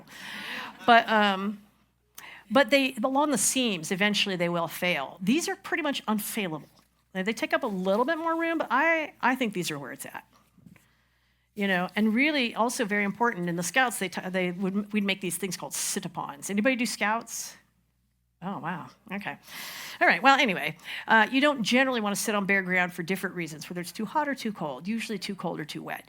And because insulating your body is like super important. So you can use it for this. But again, when I'm sleeping in my van, this is what I'm sleeping on. Then I put a nice cushy sleeping bag on top of that. And then whatever my blanket situation is, right? I like these. They don't fail.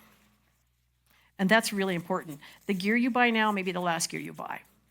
I think that's probably pretty realistic. Because where are all these things made? Yeah. Do you think they're going to keep shipping us stuff? No, highly unlikely. 2 years ago, there was a report, and I think it's probably true, that they were already in the process of shifting from making all that Temu stuff into basically using those things to produce war material. That makes sense. So why do we still have Temu stuff? Because they made it all, and they just have a lot. It's going to take them a while to work through their inventory of junk they want to sell us, but it's going to take a minute. And we're not prepared as Americans to reproduce all this stuff. So the food you buy now is probably the cheapest food you'll have for the next 2 years, more or less, unless you do bugs. I'm not doing bugs, but that's up to you. But these sorts of things that are now affordable, if you can find them online, Nellis auction, whatever, I would be scooping this up at garage sales, because this is not necessarily what people think of as prep gear, but I think this is fairly important, because if you end up camping out, if you end up someplace you didn't think you'd end up, you really want to have things like this. Also, it's kind of nice. You can use them as wedges. They could be used alternatively for some first aid-y stuff. You don't care about all that, but because they're solid. Somebody else, who was it that is like me, keeps this like handy? These are butane. I keep this one in the car. You can use propane. But this is butane stove. Oop, that's upside down. In fact, I just used this at Bryce, and I was glad to have it. And it can be used indoors. So butane is that, and you have to get the right butane. And you can look at this later. But see, it's just a little one burner. Okay, butane also burns hotter than propane. So it works good at altitude and stuff. Make sure you get the right butane containers for it. I just think that's great just to keep in your car. Then I can have my coffee. I might have mentioned I don't do things without coffee, This is my favorite. Brian doesn't like them. He doesn't find these comfortable. I find these super comfortable. Here.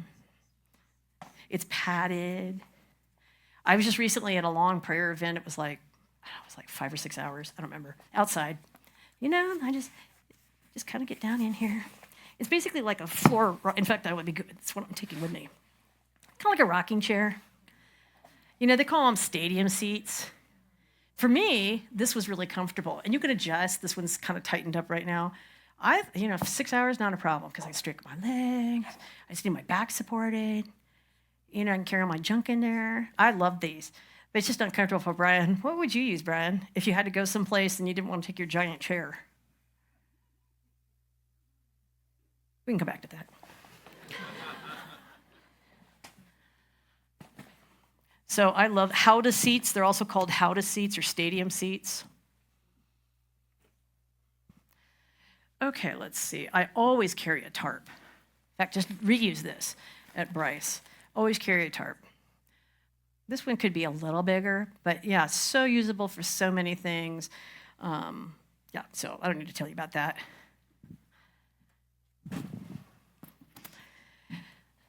This isn't in the car all the time because it's a winter thing, but I do have a small propane heater, especially if I'm traveling in the mountains.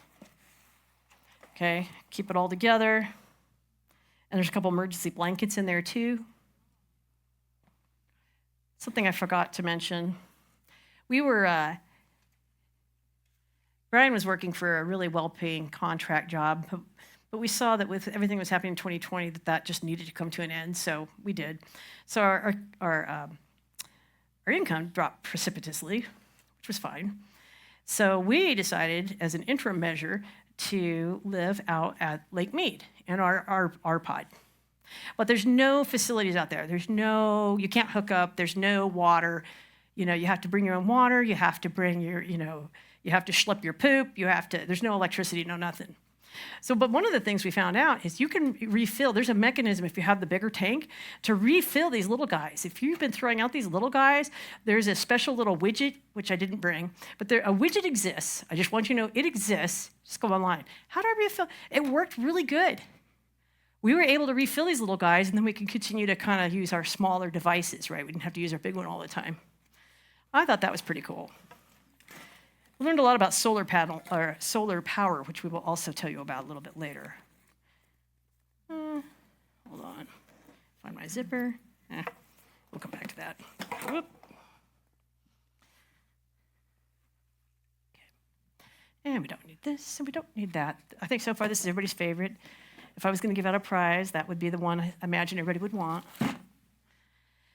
Okay, keep a sleeping bag. I had it, but I didn't bring it in, I guess. Poncho liners, which you can buy. Actually, the best price I found on like military gear-ish right now was on Amazon. People are just selling them there. You know, the puffy, lightweight. This is nice because it cleans really well.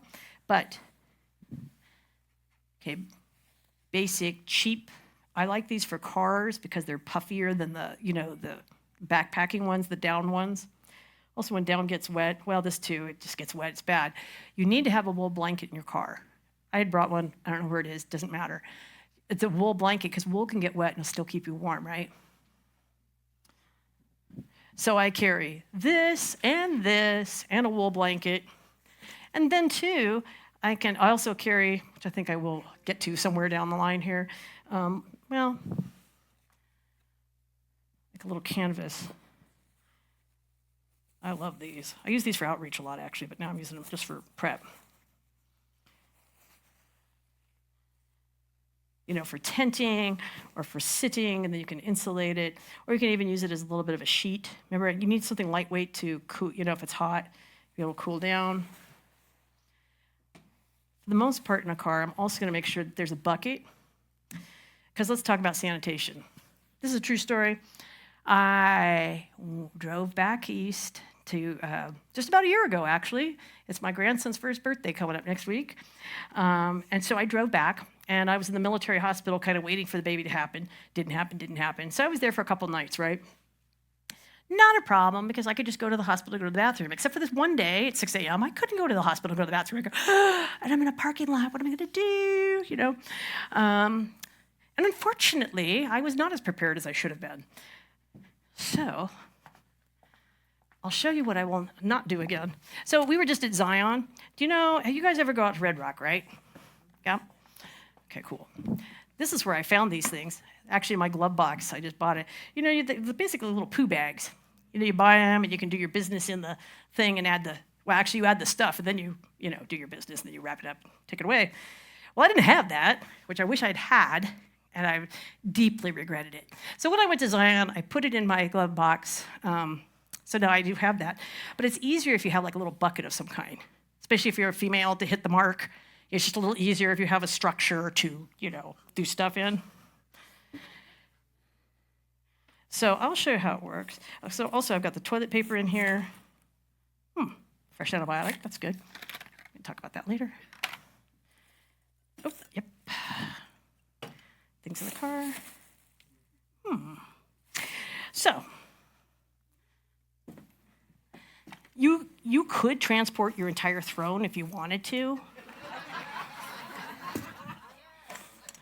If you're just that way, you just have to be making sure that there's no crayons in your thing.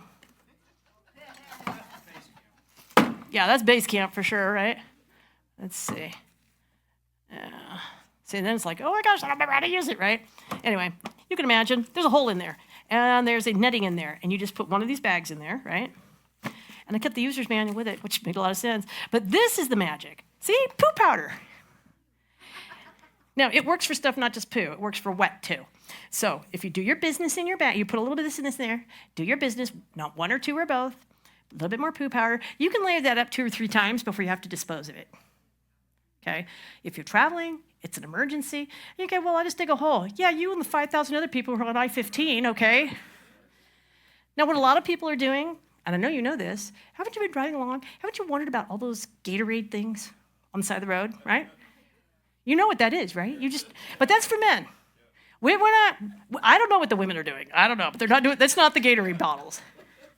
But that only works for number 1. You cannot do number 2 in a Gatorade bottle. Not happening. And if you have to live with this in your car, it's not going to be good. So highly recommend some proper bags, some poo powder, and some kind of structure, whatever that looks like for you, to do your thing. Because the other thing, too, it's going to trap pathogens. Just really practical here. You know, this poo powder is a lot like the stuff that's in diapers. It's just a gel stuff that's water activated, so it makes it solid. Also, the smell is dramatically reduced. We actually use this for kind of a camp situation. We were testing it out. You know, I love this, but it takes up too much room. But I will never travel again without the very least, basically the kit. It's a kit with the bag and the poo powder. I will not do that again. That was not good. See, and you're all so polite. You go, well, what'd you do? I'm not going to tell you what I did. I know, the women want to know. Like, what'd you do? What'd you do? I will mention that if you want a certain amount of privacy, van doors are not it. Like in a regular car, you can open 2 doors, you know, and kind of have a little privacy in between. Van doors, not so much. Sir? They sell them pre-made and they're called wag bags. Yes, wag bags. You're paying a premium, though. It's really cheaper to buy your own poo powder and just do it yourself. Yeah, I encountered this product over at Red Rock because apparently a lot of people were being vile over there, and they were trying to get people to quit being vile. When I travel, of course, I have my bag that has my clothes and underwear and, you know, all that kind of stuff. But then I always take this one, too. This is my emergency bag. And this is, I just keep it packed. Not too much entropy happens in here, a little bit. All right, this is a device you may or may not want to know about. It's a little expensive, but I had 4 hours, so I can show you everything. So 2 hours. This is from the satellite phone store. Satellite phone store. I think it's sat123.com. It's not a satellite phone. It's a thing called a bivy stick. The bivy stick connects to the satellites. I'm not sure which system. I should look it up. I just don't remember. This connects to your phone. So your phone has no service. You completely turn it off. This talks to the phone, which then talks to the satellites. So now I essentially have a sat phone. You can send text. You can't do emojis. You can't do all that stuff. You just do text, okay? Text is it. Why do we have this? Because we're the only one in the family with this, because it's $89 a month for the service, okay? Yes? I just bought something called Zolio. Mm-hmm. Cool. Cool. Come up here and write that up, and write it on the board, and then we'll come back to that, because I don't know that one. But anyway, you get the idea. Yes, right? And a lot of people are worried.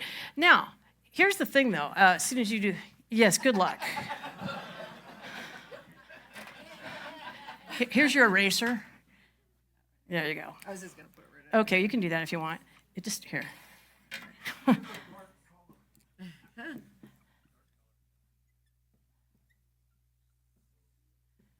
Here. Oh, it's an app. Oh, wait, I think I know this. It's an app, but it's also the bivy stick. It's a square that goes with it. There we go. But the person you want to connect with has to have the Zolio app. Right. Yeah, so a lot of these are going to be like that. For $20 a month. And we need to see what, I'm not familiar with that, so we should look at that together, guys, because some of these technologies still basically use internet. So like I recently saw something, I think somebody was talking about it. They look like, here's what they tell you. Squirrel, but only a little bit. Online, you'll see 2 radios. Hey, with our magic, you know, you can use your radios to talk cross country. How does that work? Because I know that's not how radio waves work. Basically, the radio is connecting to the internet, still using internet connections, still using cell phone connections, just on a different frequency. So it's not quite quite what you think it is. So I want to know how Zolio works. I want to see, okay, what are you actually connecting to actually make this work at that price?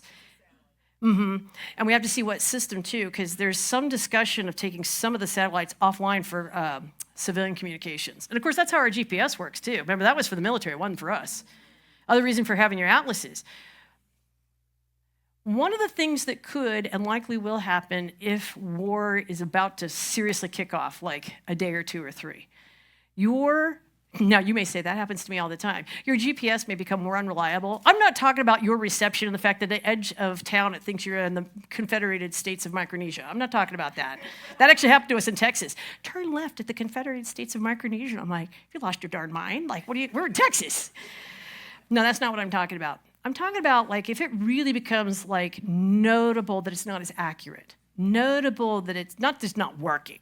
It's just not, that might be something you go, let me just keep a close eye on this, okay? Just keep an eye on this. Because it's GPS, obviously they don't want people generally just, getting where they're going. It's for the military, it's not for us. So I definitely want to look at that Zolio app. I want to know how it works. I want to know what satellite system.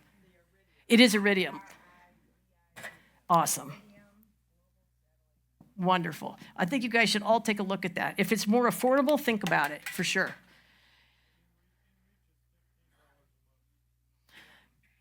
And so one of the things that honestly could and should happen with you guys as a church and honestly as our extended community, we all need to be looking at this going, okay, let's understand how this is actually working. Which system should we get on? Who can afford it? Who cannot afford it? But let's at least attempt to put a communication system together for ourselves. Okay, so last thing, because I need to move on to security, communications, power, sanitizing, and food. So we've already talked about these. We talked about the idea of the bivy stick. I have a little portable, but this one's actually held up pretty well. So I'll just keep that in the window, to recharge if I'm driving. But any of you who've used solar, how many of you here have actively used solar chargers to actually charge your stuff? This was really shocking to us. Well, not shocking. Possibly disappointing would be a better word. We have a big one for our RPod, and it's made to go, plug in. And honestly, it would take all day and making sure it was situated correctly just to kind of keep things more or less going, just the lights going. It took a lot more.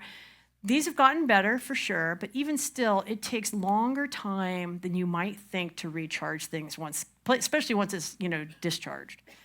So your goal is to keep everything charged all the time. Ideally, this is just a top off. If this becomes your main thing, it's going to take a lot longer, but I'm still really grateful to have it. And this is an older one, so it's not as efficient, but I feel like it's better than not having options.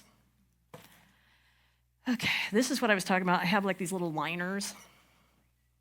These are sleeping bag liners, but I use them as either sheets or whatever, especially if I'm forced to sleep in a hotel. I just have like zero confidence in cleanliness. I mean, that's just me. I really love these military towels. They take up so much less room. You can use for a lot of things. If any of you have access to Nellis, honestly, you should be shopping at the BXE for some of this kind of stuff. I've got soap in here. I've got vitamins in here. I'm not going to take it out, but specifically, I have a vitamin, not a vitamin, that is, let's see, change colors. Maybe not. Potassium iodide. This is not your regular potassium that comes in Gatorade, nothing like that. You do not take this on a daily basis. The purpose of potassium iodide is to block radiation from going into your thyroid. That's its purpose in life. I'm planning to make a trip back east to a major eastern city. You betcha, I'm going to take my KI with me. That way, if myself or others, now it doesn't block all radiation, it just helps a little bit, but it's better than, dirt napping like really fast. So, let's see. Here's another, I keep it in a case so I can find it. This is another water purifier, it's kind of like a life straw on steroids. You can look at it later. First aid kit that just lives with me. Has many things. We'll talk about that over there. I do keep, in this particular bag, a lot of my soap, toothpaste, vitamins, blah-de-da, handy. So my suitcase has a little one, but I keep this one kind of perma-packed. Because again, sanitation, cleanliness, your vitamins, your nutrition, super duper important when things have gone not well. Let's see, what else do we have inside here? Okay, I mentioned the wipes, stall mates. That's where it's at, ladies. Extra t-shirt. Let's see, is there anything interesting over here? Yeah, that's probably the gist of it. So sad. I know repacking's not going to be fun. Yeah, right. That's why he cries. He knows I'll help him, but it's like, oh, he really is stellar. Again, your biggest asset is your people, what you know. There's a guy named Cody Lundeen. Anybody know him? He's kind of a survivalist guy, kind of a real hippie, barefoot dude. Surprisingly, he's one of the most normal people in the survival realm. He's really great, actually. And he's right. What you know is way more important. Whatever you have at hand, if you can kind of, know what to do and what your real need is, you don't have to have everything but the kitchen sink. It's nice to have these things, but if you don't, you're still not in trouble. If you've been a lifelong learner, you're a doer, right? Let's see. I think we've already talked about that. Did that. Okay, now we're down to some more practicals, which I've broken up into 3 very rough categories like they did for us in the military, which is beans, bullets, and Band-Aids. Beans is fairly self-explanatory. For our purposes, bullets will be talking about communications, security, stuff we can learn from our adversaries. Just because bad guys do something doesn't mean we shouldn't. Okay, we're going to talk about that. But also bullets is kind of like our mission. Like, what are we actually trying to accomplish? And then Band-Aids is going to be, of course, the first aid-y kind of stuff, and we've already talked some about it, some of the sanitation situations. Okay, so that's what we have to get done in about 45 minutes. I'm going to leave the last 15 minutes for anybody who wants to take pictures and ask any additional questions. Let's see, we don't need that. Don't need that. See, we're making progress. We're making progress. Oh, one of the other things that I often will carry in a bag is, in the back of the truck or in the back of the van too, there'll be something to cook in or on. There'll be a pot back there that can be put on. It won't be this, it'll be something smaller. But a small pot, like a small coffee pot, and or something flat, like a small griddle of some kind, so I can cook easy. But one of the things, and this is the empty propane, this is to remind me to tell you, but I already did, so you're good to go. All right. This isn't actually put, Brian, can you help me with this, hon? Please, pretty please. This actually lives in the back of my van. I was looking, where's my green coffee? I know I have it. Oh yeah, I keep it in my van. Can you put that together correctly? Yeah. We'll talk about that later. What Brian is putting together is kind of an upscale version of what's called a rocket stove. Yeah, rocket stoves are great because it'll burn anything for fuel. I tested this out the other day. It worked great. If you can't figure it out, it's fine. But they're usually not this big. This was just a really nice one, and I liked it because it was copper and it heated up good. You can make your own, but the concept is simple. You have a cylinder, right? And you have holes at the bottom, so the air is really sucked in vigorously to the top. Ideally, you're probably crimping the top a little bit to kind of funnel stuff, which is kind of how this one's set up. But at the bottom, you've got to have it on kind of a raised up off the ground just a little bit. So air's coming in off the bottom, right? And the holes are also going to help you feed fuel. So you can do it with chips, pine needles, dried cow poo, just pretty much anything that'll burn. Okay, wet cow poo does not work. Just don't try that. But in the old days, on the prairies, that's what they used for their fuel. Remember, they used the dry cow poo, which I've actually cooked all that. Very, very low energy. Like you don't get a lot of heat off of it. So they must have used a lot of cow poo. Okay, that's good enough. Anyway, so you can see, I'm not going to move it. So you have this hole at the bottom for feeding the fuel, right? So this stand gets it up off the ground. The fuel comes in here, and air comes in here. And then it just makes a vortice. Like if you could see it inside, they'd be like, whew, like this. It's really hot, really fast at the top. There's a couple other benefits to that too. You're confining the smoke because again, hopefully it doesn't come down to barbecuing cats. But you don't want to be the person in the backyard that is barbecuing. You don't need the smell of smoke. You don't need the smell of food. You just, you don't have anything. You don't have anything. So you want to confine any of your cooking or the smells, to really, you just don't want that out there because that's advertising. You have something other people don't, okay? But I think a rocket stove, everybody should have one. I'd like to say this is a bit of overkill. I just happened to buy it. It was a cool historic reproduction, I think, of a World War I, maybe? A British one. So it was historical, it was cool, it was affordable. I bought it then, I bet I couldn't afford it now. But you don't have to do that. So just look up rocket stove. You should have one. You should have one in your car because it will work on any fuel. It'll work on your used toilet paper that you use to do the bucket thing with, You might let it dry out a minute. Dry things work better than, whatever. So anyway, it will use any fuel. So that's really helpful. I love these. They're really super great. Way better than trying to make your little campfire and keeping it all going, Because also you've got a built-in windshield at the bottom there for the fuel, right? So you'll be able to roast in your green beans. You'll just be living high, on your rocket stove with your green beans in the backyard. Green coffee beans, I don't mean green beans. All right. I also keep a certain measure of foods in the back, especially if I'm traveling in the car. It might be stuff that I just need to add water to, like my instant refries that you can find in a lot of the Hispanic markets and stuff. All right. Let's see. So let's talk about beans. Now let's talk about food, because that's pretty much what most people, I think of. Well, yeah, and guns. Guns and food. Okay, I don't think we need this anymore, so we'll just put that down there. Is that blocking you, hon? You good? Okay. All right. All different kinds of food. Of course, this is the first thing. This isn't even mine. 2020, young man spends way too much money. He buys all this food, and then he leaves it with me, and I haven't seen him since. So it's not mine to give out. I like that there's people trying to fill a need and help people. I like that. I'm just not a big fan of these sorts of kits, and I'll tell you why. One, they're really expensive. Even the affordable ones are not affordable. The other thing is, have you ever read the ingredients? For them to work the way they do, there's a lot of salt and additives and whatnot in them. Now look, you're not trying to eat healthy. If stuff has gone to heck in a handbasket, I am not I just want to eat that because, no, we're not doing that. But what I am saying is when we would eat MREs and stuff like that for very long, remember that digestive thing I talked about?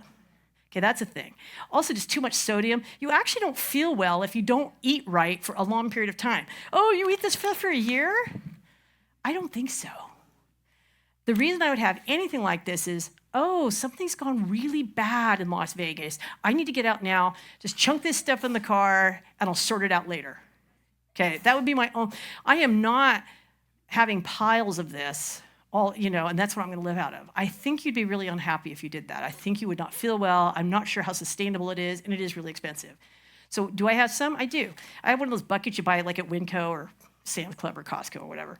Yes, grab that one, put that in the back of the van, or we actually have a trailer that's kind of pre-packed where a lot of this stuff came out of actually, so that we can just leave, if we need to. Because I'm not going to lie, in 2020, I felt really, really threatened. I did. I go, wow. I knew it was bad. I just didn't know it was this bad. I didn't realize that all of our government was so deeply compromised. I knew there was bad actors, but even to that point, I did not know how bad. Anyway. So, and what I kept saying, I'm going to say again, communism never ends differently. Communism never ends differently. We're going to talk more about that over here. You guys got to start thinking about your bank accounts. You should have bank accounts in 2 or 3 or 4 different places. You definitely should have at least a little bit of cash. Even if it goes to heck in a handbasket, you might have a month or a week or something to use it for something, right? Communism never ends differently. And so my thought was, man, I never would have had this thought, but am I going to have to leave suddenly and go somewhere? So my trailer is kind of packed as if that might be what I take. I'm a refugee, essentially a refugee in my own country. One of the important things you need to make sure that's in your bug out bag or anything, if your go bag, is going to be copies of your most important documents. The biggest issue for refugees, and honestly, we do a lot of missional work with refugees and people like that. people who've been really persecuted in their own country, even if they're Muslims, right, is lack of documentation. I don't know who you are, you can't prove it. That becomes really problematic. You should have copies of all your important paperwork, multiple copies, birth certificates, death certificates, driver's licenses. If you think it's important, for gosh sakes, make multiple copies of it, hard copies, and then put it on a thumb drive too. So you can eventually, even if you can't produce the original documentation, you're not a nobody. Nobodies end up living in refugee camps for the rest of their life and their children's life because they're nobodies. They're nobodies. And we've got more people on the move now than even we had in World War II. There are more displaced people now, intentionally, more displaced people now because we see this global change occurring. So make sure you have your documentation. The documentation that you have that's original, for gosh sakes, get it into a fireproof box, and that might be one of the things you grab. In my house, we have, and we need to update it, is a list. Basically, poo has hit fan. Take this first. Take this second. Take this third. One of the first things is our documentation and slingshots. Then, food's kind of down the line because I kind of keep some of that pre-packed. But, the things that are kind of in the house that we might want to gather up, I suggest you make a checklist so that if you have to depart quickly, and you might, for whatever reason, you take the things that matter to you. Katrina, people left to go to safety, and then they weren't allowed back in their homes. They couldn't get their stuff. They didn't take it with them. They couldn't get it. Lahaina, yep, no, you can't go back. You can't go back. It's been nearly a year. You can't go back. Do not think if you leave, you're going back. Make your list. Take it with you. And put it in something like a waterproof bag, something so your documents are secure. That is super important. Okay, so anyway, back to beans. This is, good. If you have some, great. Yeah, it'll last a long time. But I don't know, maybe I just eat more than the average person, that's possible. But when I look at this is like 10 servings ago, really? Because I don't feel like it, I'm exaggerating to make a point. Oh, I'm not by much, no, actually. It says there's 8 servings in here. Like, that much, right? Why don't I just buy instant oatmeal, vacuum seal it, and call it good, right? So to me, there's just not the value in it, except unless you just don't want to think about it, and you just want to throw money at something. Go ahead, throw money at it. I don't care. I'm just here to try and help you, right? Yeah, half a cup. Okay, half a cup has 210 calories, especially if you're a young man or you don't even, things are bad. You're not just sitting around playing pinochle. You need more than 200 calories for your breakfast. So that means this whole thing has 1,600 calories. I think that's more like 3 servings of a reasonable breakfast. So you can't go, man, look, it says all these servings. I go, if you want to slowly starve to death, yeah, sure. And you're going to have to start thinking about things like 1 meal a day and snacks. You're going to have to start readjusting your thinking about what does food look like, how do I get it, what do I want? And it's going to vary about whether you're on the move kind of camping situation or are you sheltering in place. So again, we go back to scenarios is how you have to plan. You have to have a business plan before you can think about what you want to do. We've tried to cover our bases for all of it, but we've had 20 years to do it. So you need to decide among you what's our most likely scenario you're going to prepare for. And no matter what, putting away some extra food is always prudent in my opinion. You might lose your job or something. That could happen. It's happened to several of my friends just recently. You definitely should have some gas. You need, ideally, unless enough gas to get to your next stop, whatever your next stop is. Family in Utah, family in Arizona. Don't go to California. And not that I don't love California, I do, but I don't think that's viable. No. No, I wouldn't go to New Mexico either.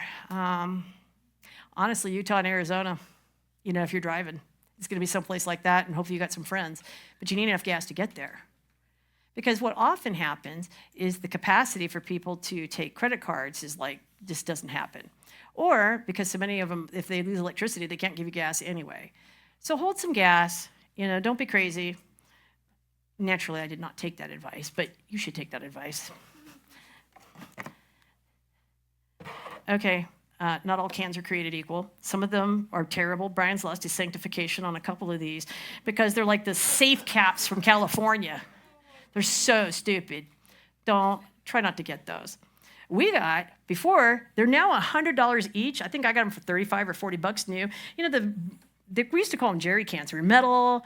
They call them safety cans. You just release, But now they're like $100 or more a piece, So I have enough to get to Arizona and I try to keep my tank full. So I could go maybe 1,000 miles with the gas I have and the gas that's in the car.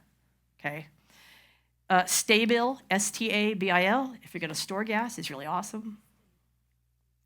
You have to make sure that the gas can get from this can to your car with a minimum spillage. Don't get the stupid California compliant, safe things. Don't do it.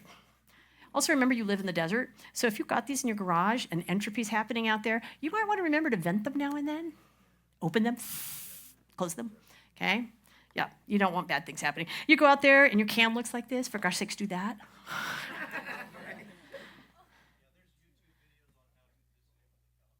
Yes, there are. Yes. So on beans, we're getting to food. This is not health food, but it will store pretty well. What you want to think about as you're preparing your pantry is war food and poor food. Poor food of every stripe, whether it's Asian or whether it's Hispanic, whatever, is poor food. And so those are really great recipe books and really great resources to look at. How do I feed a bunch of people cheap? And, what does this look like? Over the years, I've heard people talk about, I'm just going to do beans and rice, and go, everybody's going to hate you like in about 3 days. You're not getting near anybody. And besides that, it's not going to digest that good. And you will be malnourished, but you have a nut. So you want to think about a lot of different things when you're thinking about the food that you store and whatever. Let's see. One of the things, like I pointed out here, is, grow some of your own. There's a psychological component to having something fresh, something you produce. Can you grow enough potatoes in a bag to feed yourself? Yeah, for maybe one meal, but that's not the point. The point is you maintain the capacity to do that and to increase it and multiply it if you have an opportunity to. Most foods, especially of the herb kind, are both medicinal and tasty. But there's that freshness. People get very weary of eating the same thing over and over and over again. You think, if I'm hungry, I'll eat it. That's actually not true. People will choose to, I just don't want to eat. You'd be surprised. People don't go cannibalistic first thing. That's not their first thought, And you can come up here later and see, I've got my little potato buddies in here. So there's actually, one's forming right on the top. It's so cute. And it's just really gratifying. By the way, the reason this is here is for a while I was planting my potatoes in here. And I like it because I can take it with me. I can kind of take my starts with me. It worked pretty good for about a season, That's why that's up there. There's also a lot of food in this city to scrounge. This is dates. So many of our palm trees, not all of them, but many of our palm trees are date trees. And so it happened that I was going out the gate where I live, and they were pruning the trees, and I go, hey, can I have those? And he goes, sure. So he just gave them to me. Usually they're way up high, and that's kind of a problem. The first year we were here, there were some nice date trees over by where we live, and I go, let's go get those, And I just have the most wonderful family go, yeah, sure, let's go do that. So it's after dark, right? Because we could do it. I don't think it was illegal or anything, but we got our little ladder, and we were beating the snot out of the trees, with the tarp down below. I'm really glad I didn't know that, scorpions live in the date trees. It wasn't a problem. But this is the funny part, right? So we're and the Chinese people, the Chinese restaurant come out and they go, food? And I go, yeah, food. They go back in. They didn't care. That was a really good date haul. And then we took them and we put them in our bathtub with a little bit of bleach water like we used to do when we harvested apples. We actually had kind of a homestead. We do cider and stuff. But to get off, the dirt, any pathogens, any bird poo-poo, so they become more sanitized, right? Now, that year, that was a good year. We ate those dates. Normally, they're a little bit hard to come by because they're way up high. By the way, there's boy trees and girl trees. Obviously, this is a girl. So I got these. So what I'm going to do, and then I put them outside. They weren't quite ripe, and now they've kind of past ripe, but now they're dry. So I'm going to probably take these, and I'm going to put them in my bathtub, and I'm going to disinfect them. And then I think what I'm going to do is cook them down and make them into syrup, actually, because they'll still have the minerals. They won't have the vitamins, but they will have the minerals. Dates are super, super rich in minerals. We grow pomegranates here. This is actually, if you get water to stuff, things grow really well here. Really, really well. So walk your neighborhood and go, oh, I never noticed that before, but there's pomegranates there. In fact, we need to go get the pomegranates down the street from where we live because nobody lives in that house and they're just going to waste. The bird, so we'll go get the pomegranates. I'll probably juice those because they're not super sweet. You see a lot of pomegranates, a lot of figs, and a lot of dates. Those are really common. So it's called gleaning. There's a lot of food to be had, but people don't know. They're always shocked. Like, you mean like dates? Yeah, like the $6 a pound dates? Yeah, that's what I'm talking about. I already talked about aloe and things like that, and these guys grow gangbusters here. And if you hadn't noticed, a lot of the upscale smoothies will have aloe juice in them. Usually I can't keep up with it. I'll talk about that in a minute. This comes under the category of being a producer. This is actually medicine. Historically, I'm going to talk in a historical context right now. Back in the day, the Native Americans used tobacco as a trade item. They also used it as a number of medicinal things. For instance, topically, you can use it for fungus and that sort of thing. Also, if you take the leaves of Indian tobacco, you can turn them into insecticide. Although my experience with this entirely ornamental plant has been that the bugs actually seem to like it. However, these are the seeds of that entirely ornamental plant that is no longer used for any of these purposes whatsoever.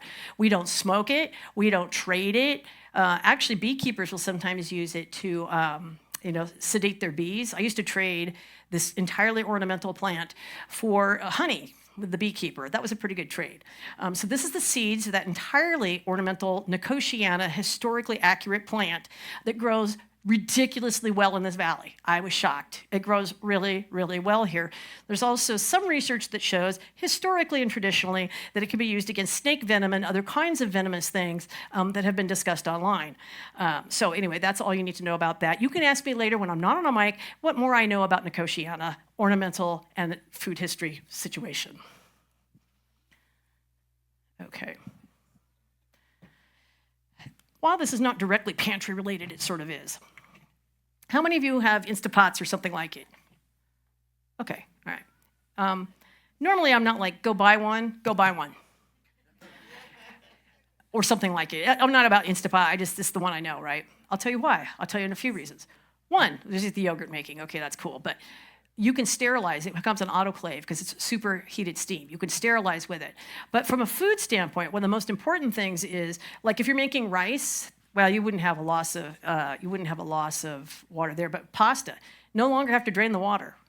Okay, if you're cooking pasta in this, you're not wasting water, and it goes so a lot less energy input, a lot less time, a lot less water, multiple purposes for using this thing. You should have one.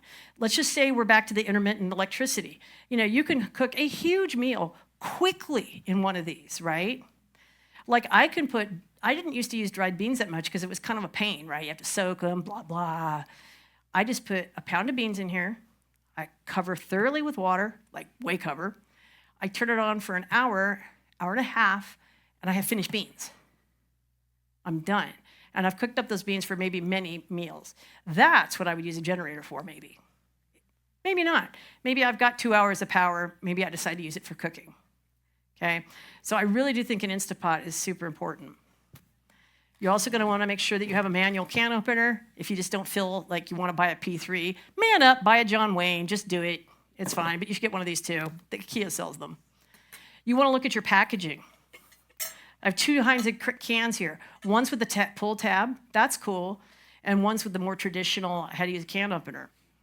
I think, based on some experience, that the ones without the pull tab, these regular can, are going to last longer. I just think the product is going to hold up better than the pull tab. They never meant these to be 5-6 year storage, but I'm so proud of myself. None of my friends will watch this, so it's probably fine. So I cook a meal on Mondays for a big group of us that we've met every Monday for 8 years, 9 years, doesn't matter. It's kind of a Bible study sort of situation. We always have a meal, and I'm the one who cooks it. So I used canned things that were at least 3 years out of date, broth that was at least 2 years out of date, and I forget what else. Something else was like 3 or 4 years out of date. It was fine. None of us died. It's all good. Normally you're going to know. If you open your can, this is really important. If you open your can, it goes, throw it out. Be really careful. That's probably botulism. Okay, really important that if something's been living in there, once you open it, and you should plan that it was probably something pretty deadly, especially with our acid things. Because again, what kills most people in a situation like this? It's sanitation, it's bad water, it's spoiled food. But yeah, you open a can and it hisses, be really careful, get rid of it, and whatever touched it, make sure you really disinfect it, okay? Hissing is bad. Hissing's bad. But if it didn't hiss and it doesn't look weird, it doesn't smell weird, and you do the little tasty thing, it's not weird, it's fine. It's fine. I didn't say that in public, though, because only you can make those decisions, for yourself. Okay, so that's that. Oh, last thing on being a producer is I saw this on YouTube and go, does that really work? Do any of you other people do that? Hey, that's kind of cool. Let me try that. So this is a cabbage I cut off the bottom of. Use the cabbage. Oh, yeah, I used cabbage in that soup too, which wasn't 2 years old. But it's making fresh leaves. So you can put it in here. It's kind of like hydroponics, and you can get a second growth. It won't be a lot, but it'll be some. Why throw it out when you can get some more greens out of that? Lois uses that kind of stuff for green drinks, Let's see. Okay, I think we're good. When we talk about pantries, before we talk about the specifics of food, just know you will have pests. You will have pests, you will have pests. And especially depending, like Bob's Red Mill, I've been in their mill, I've taught there, it's super duper clean. So when you buy from Bob's Red Mill, their product is likely super clean. You don't know what happens at Whole Foods, how they're managing it, but the fact is it started clean. If you're buying food from Sam's Club and it came from overseas and it was on a ship for a while, you're more likely to introduce pests that way. If you're going to do that, and this is going to be our rule moving forward, something comes from Sam's Club, I'm going to wipe it down with white vinegar, okay, to try and kill any eggs, or at least remove any eggs. I know you can do the Mylar bags. I know you can do all these expensive things, the buckets, this and that. But let's be real here. Money right now is tight for all of us. We don't have that kind. Most of us don't have that kind of resource. So I'm going to tell you how to do it cheap. You get your trash bag, which is not normally for food grade stuff, but you haven't opened it yet, right? Double bag it, tie it, so if anything was in there and it escapes, it's at least contained. We just recently did this. We tied it up, and we went on the porch, and there was this one bag of oatmeal. It was crawling with thousands of insects. That's obvious. That's what had probably infested my entire storage, was probably ground zero. So it was oatmeal, and it had come from Sam's. So, it just sat there long enough doing its little thing. They're all happy, but then there wasn't enough oatmeal, and they had to go cruising for someplace else.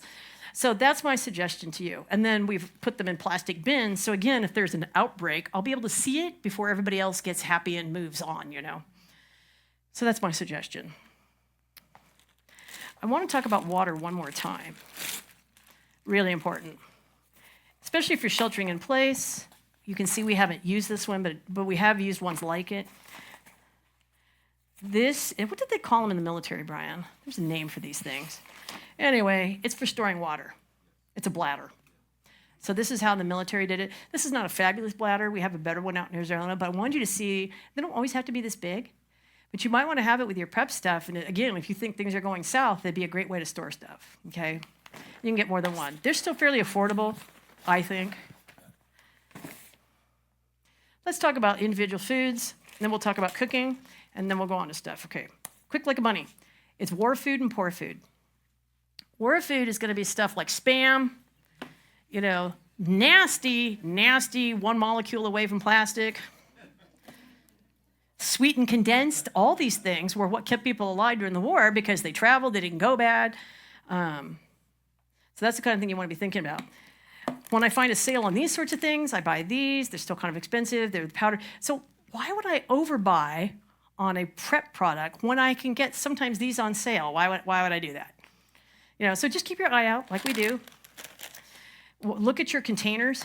Like this is a great way if you're not going to either Mylar or vacuum seal. Like I am a big believer in buying stuff in the containers that will keep things better longer anyway. Metal, good old school. Okay. Hot liquids is where it's at to fill you up. You're going to have one meal a day, let's say, but you don't want to feel hungry because psychologically that's important. Because remember, we're 9 miles away from anarchy. I don't expect any of you to become anarchists. This is a public service. But, beef bouillon, not just for, because it fills you up. It feels like you ate something. Same thing with hot chocolate. Same thing with Tang, which you can have hot, by the way, and you get the vitamin C with it.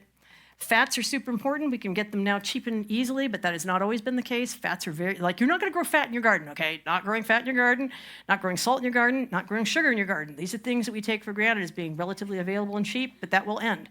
Salt and spices and sugar and those sorts of things have in the past been worth their weight in gold, like literally worth their weight in gold.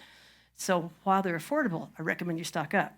Two kinds, when you get your fats, it's best if you get them in opaque containers, like no light getting in there, right? They go rancid. That's what happens with your flour. Have you ever stored flour and used it and it has that funky taste? Oh, you're thrifty. That's good. Because normal people go, no, why would I do that? But it's the fats in the flour. It's the fats in the things that go bad. They go rancid. Coconut oil holds up really well. Olive oil in the metal containers hold up really, really well. They stay like really good for a long, long time. Coolness, darkness, but especially coconut oil, olive oil, and as much as I hate to use it, either lard or the nasty Crisco. Just doesn't go bad. And Crisco could be used for a lot of things, actually, like taking sticky off, or anyway, Crisco, it's disgusting, but it's really versatile. Oh, sorry. Not really. Then there's, well, they can, I don't know. You should be using Happy Cow butter while you can. The dried peanut butter powder. Again, why would I spend extra? It's a thing. It's because all those people are building muscle and they're doing protein shakes. Okay, so you can pretend like you're the buff grandma, Also, international markets have a lot of good product, right, that we don't think about. Like this is dried tuna flakes. I didn't pay a bunch for it, but, it gives me the protein. I can make a nice soup out of that. Same thing with seaweed. You go, oh, I hate seaweed. You're not going to just, unless you're me, you're going to chomp it. I like seaweed, but it's not everybody's little cup of tea. But a little bit of this, a little bit of broth, a little bit of tuna, and now you've got a really nice soup that feels like you're eating real food, and you are. And this has a ton of vitamins and minerals in it. Dried seaweed is really great. If you're going to go, again, dried vegetables, this is where it's at, I think this was Sam's Club. Onions. Online, of course, you can find, they're going to get more expensive, though. Carrots is next least expensive, apples. I'm a big fan of dried as opposed to canned.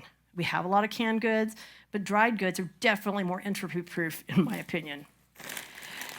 Things can be used for more than one thing. Of course, chilies, now you can do, kind of more of the Mexican, poor food. But don't forget that well, it depends on the chili, but let's just pretend these are really hot chilies. The seeds are where that hot stuff resides, right? So a lot of your pain medications, where they have, are made out of the capsaicin. That's what it is. You can make your own. So save your seeds, use this for other things. This won't have as much vitamin A and C as the fresh chilies would have had, but they have some. So Mexican markets, international markets, that is totally where it's at.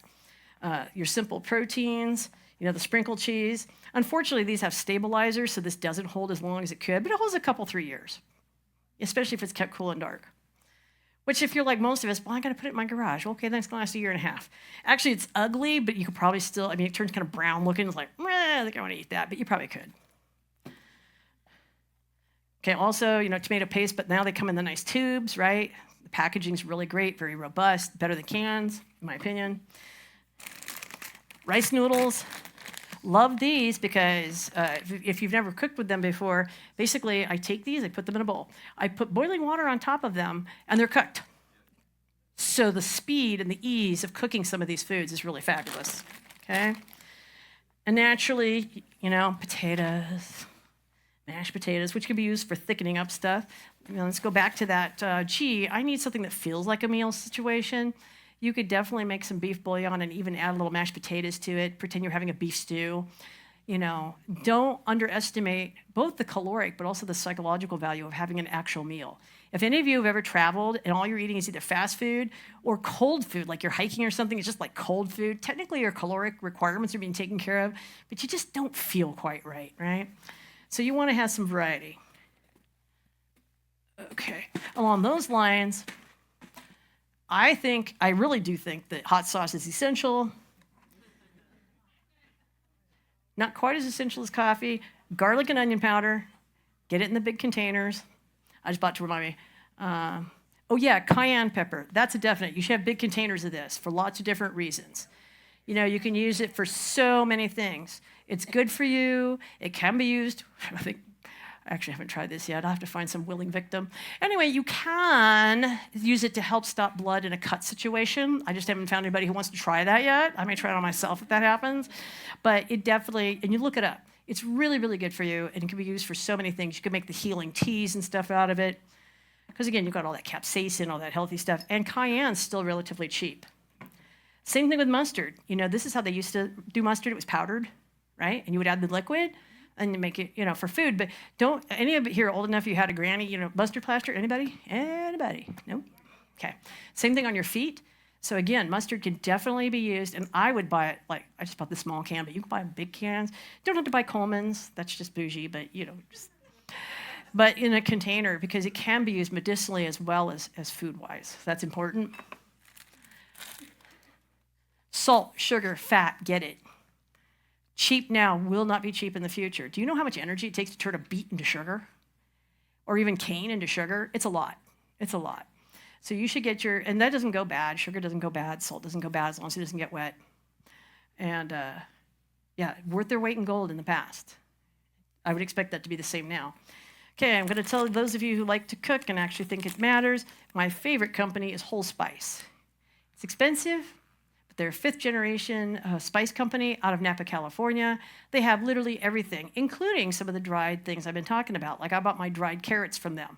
Take a look online. Again, I don't get any benefit. They don't know me from Adam, other than the fact I've spent a bit of money with them over the years. But if you've got spices from, say, McCormick and stuff like that, you're cooking with dust. Okay, so this might be the nice time to upgrade your flavor. And also, I would think that these would become very tradable items. Because you could sub-package, you know, like this Lebanese 7-spice, which is now 3 or 4 years old, but still smells way fresher than anything you're going to buy on the market right now. Like, yeah, I just don't know how they get away with actually selling those as spices, but whatever. Like this is smoked sea salt. Again, if you don't have that much meat, you know, we've done fasts that are no meat. If you're eating mushrooms or things that taste beefy or things that have a smoky flavor, it kind of satisfies that meat craving, not from a caloric or nutritional standpoint, but at least in a mind standpoint, you know. But yeah, trading spices, you know, of different kinds, for sure is going to be pretty important. And you definitely need to have in your pantry mucho hard candy. In the old days, remember the duck and cover? Like the nuclear explosion happened in your classroom, and the answer was to get under your class, you know, your thing, duck and cover. I'm like, really? Well, whatever. Yeah. Anyway, but these when they had all those bomb shelters and stuff, hard candy was one of the big things in there. You know, this is really great diabetic emergencies, lifts your spirits. It's helpful to keep the children happy. That's a big deal. And right now, it's still relatively cheap. Although I've noticed that in regular markets, I'm not seeing the hard candy that much anymore. I used to be able to say, you know, lots like those nasty little peppermint things, you know, the ramen and stuff. I'm not seeing them as much. I go, that's kind of weird, actually. Lemon drops, right? Used to have them everywhere. So highly recommend you get a good supply of that. Again, pretty entropy proof. Although weirdly, some bugs did get into one of them, but I don't know. I think they were Chinese bugs. I'd never seen these guys before. I don't know.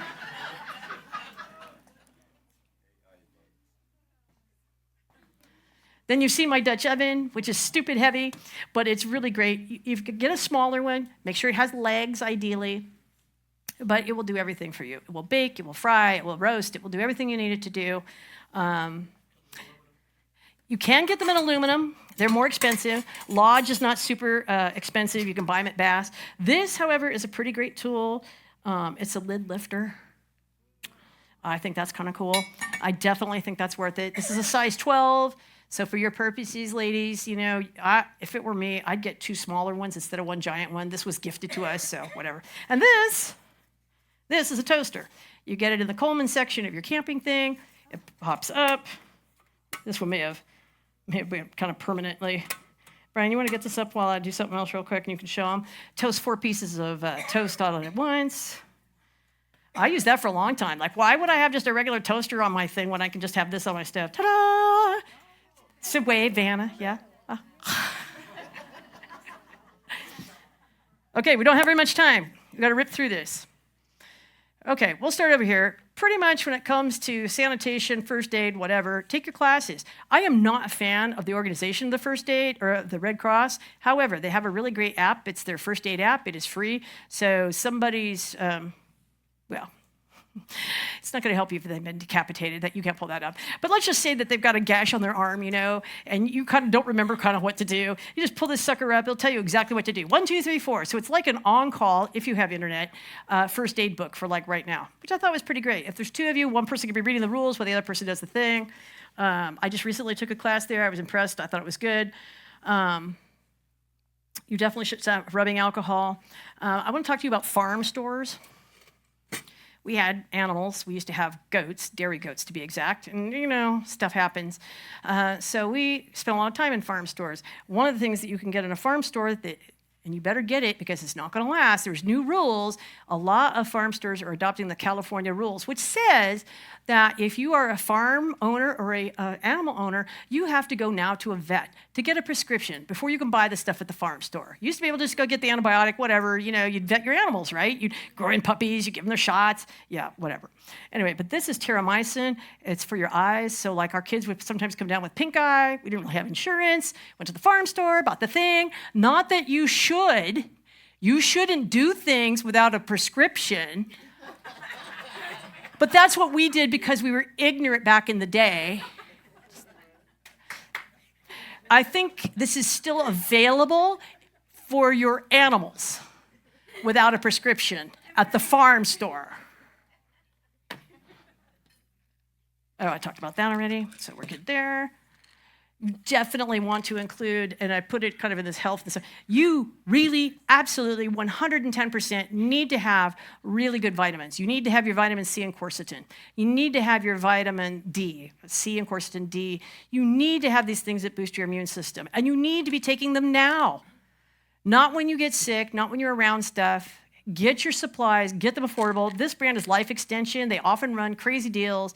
I buy lots of different kinds of brands, but this one's been pretty steady, pretty good prices. What's the new brand we've been doing? It's something Nature Bell. Nature Bell also has had some really good prices.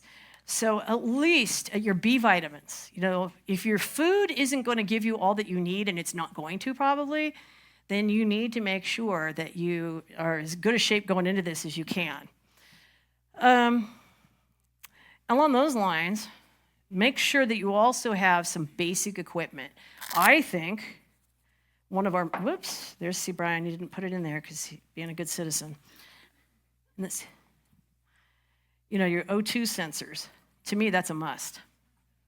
Your little finger oximeter, you just stick your finger in there, it tells you if you know, what your oxygen level is, right? I got COVID before anybody knew what it was. I got it at 19, and I was sick for like 4 or 5 months, and I had grown up with respiratory issues, and I go, what the heck is this? You know, no matter what I was throwing at it, it wasn't going, right? I go, anyway, you don't care about all that, but what you do care about is one day I use the oximeter, I go, my oxygen's down to 70. Well, that's okay, I got 2 lungs. I probably don't have to worry about it until I get to 50. Oh, my goodness. Anyway, I lived, I didn't die. So, but you know, you should know not just that you have one, but you should probably know that 50 is bad. Yeah, apparently. Well, that explains so many things, right? The brain damage, all of it, you know. Okay, so again, I've got a basic first aid kit. This is the one that I treated my baby out of that I need to go freshen up. This is the one that entropy happened in, but at least it was sufficient. There's all kinds of great dressings, especially for, and honestly, that's my point. Any one of these could be an hour or 2, right? There is a dressing that you can put on for abrasions and burns. It's basically kind of petroleum-based on one side. So you guys have seen a big old, you know, burn, like a rug burn or something, right? You treat it with antibiotic, you put this special dressing on it, and then you put gauze on top of that. The reason is that as that skin heals, you're not ripping off all the new skin every time, right? So take a look, just spend a little time looking at dressings, thinking, you know, let me see how this works, sort of thing. To that end, oh, there it is. Again, to the farm store, I like, you know, the stretchy tape for holding on any dressings. And honestly, first of all, the stretchy tape that you get for horses is a lot cuter. I mean, I don't know why they make it so ugly at a regular first aid store. Like, why? It's the same stuff. So anyway, cuter colors, way less price at a farm store. Brian's always asking me, how many of those do we need? And I go, well, it depends on how many times you think you're going to get hurt. Because honestly, if you get hurt, you're going to use one of these because you're probably going to change the dressing 3 or 4 times, and that's going to be about a roll. So just for your purposes of planning. This is something that entropies badly in heat. We have several of these that are like no longer useful. They're like glued together because they were kind of where it was hot. So just bear that in mind with these because, well, you know. I would definitely stock up on my affordable antibiotic right now because it's getting less affordable and less available. Because again, a lot of this materials are made in China. If you can get it, and you should, if you can get any the antibiotic that's got the silver in it, that's really great because it will work on viruses, fungus, and any miscellaneous things that we don't know about, which is pretty great. Bug repellent, we don't have to worry too much about that, except for the fact that isn't it weird that suddenly we have so many mosquitoes with West Nile in the valley? Like, who knew? No, whatever.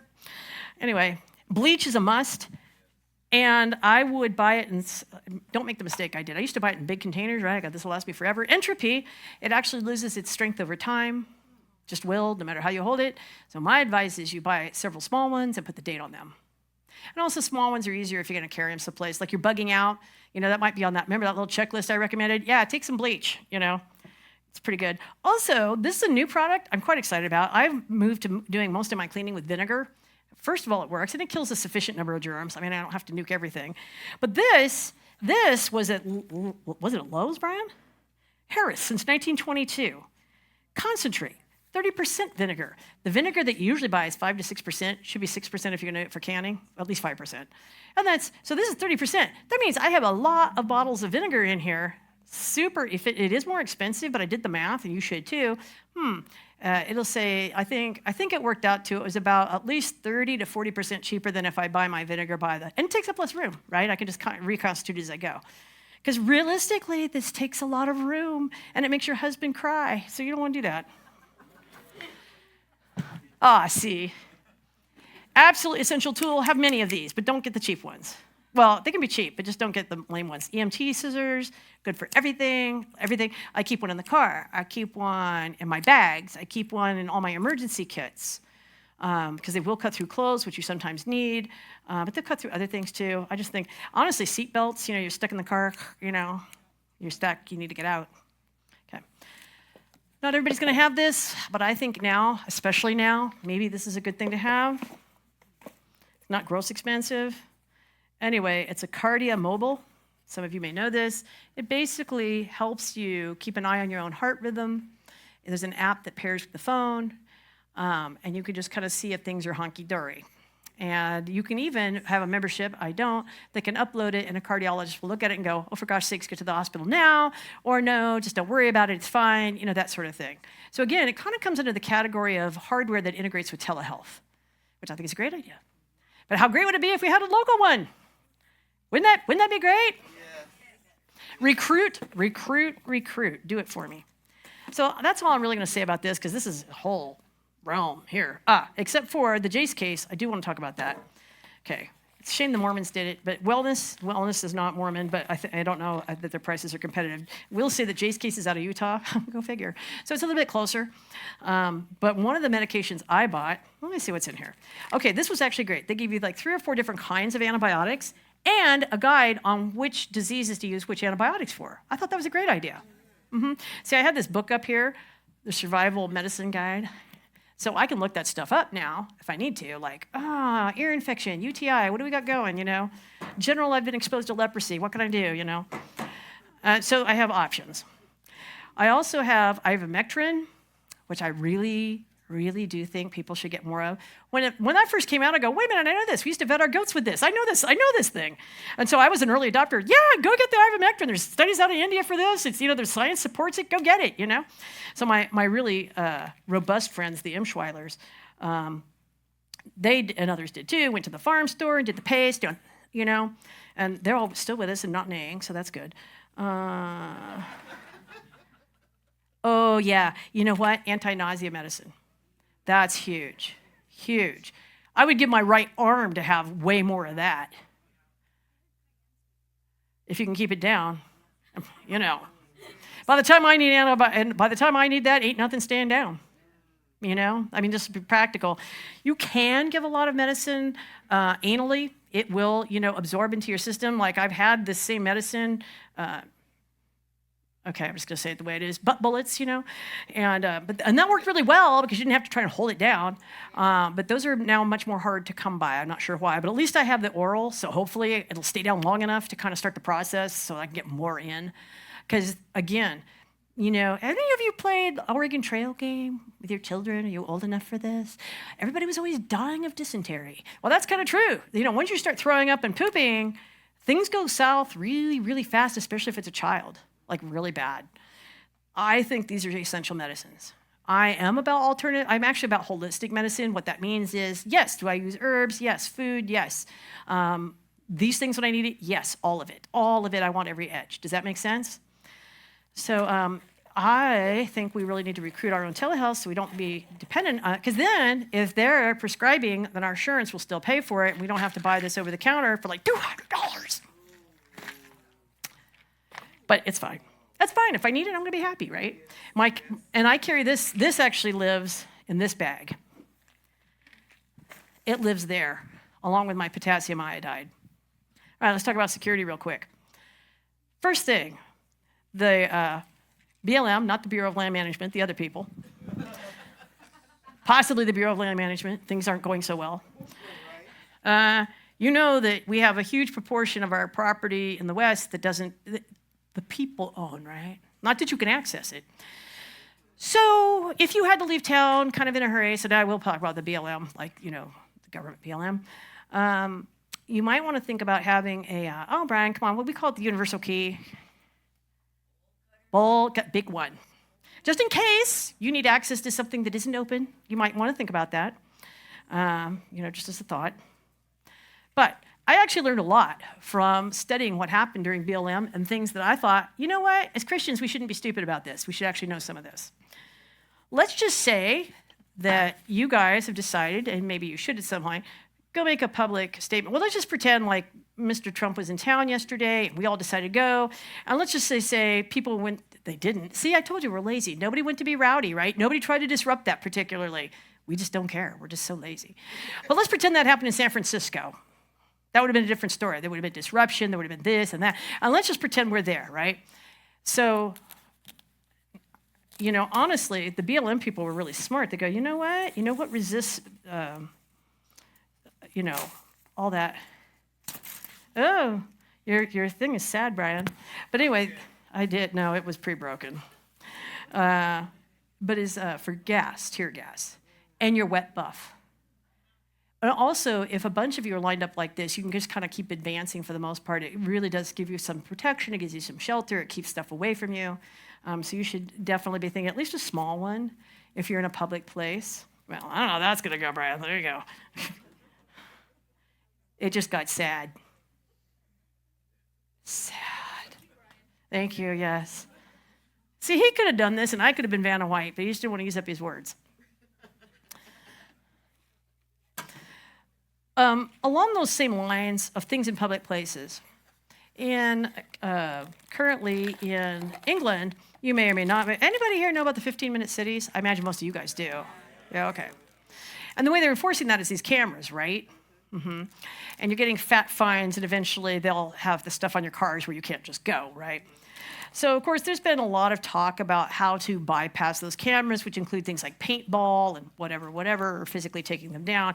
Not that as godly Christian people we should ever talk about breaking the law, ever. No matter what that law is, we should never question the authorities. Ever.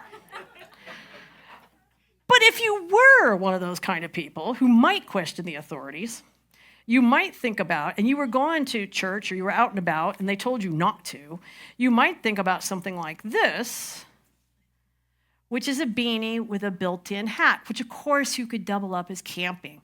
But if you're out and about with cameras and that sort of thing, and this is on, your face can't be seen. Of course, that's not the intention. The intention is just to go camping. But if you did have to be around some of these cameras and whatnot, something like this could be really helpful. You could do, just the head thing too, like for camping. But I like the beanie because, again, it obscures more stuff. See. Oh, yeah, along those lines. Talking about cameras. Okay, we have a lot of cameras doing a lot of things. I hear our current sheriff is trying to increase that. I am a law-abiding person. I actually am. I really am one of the most law-abiding people I know.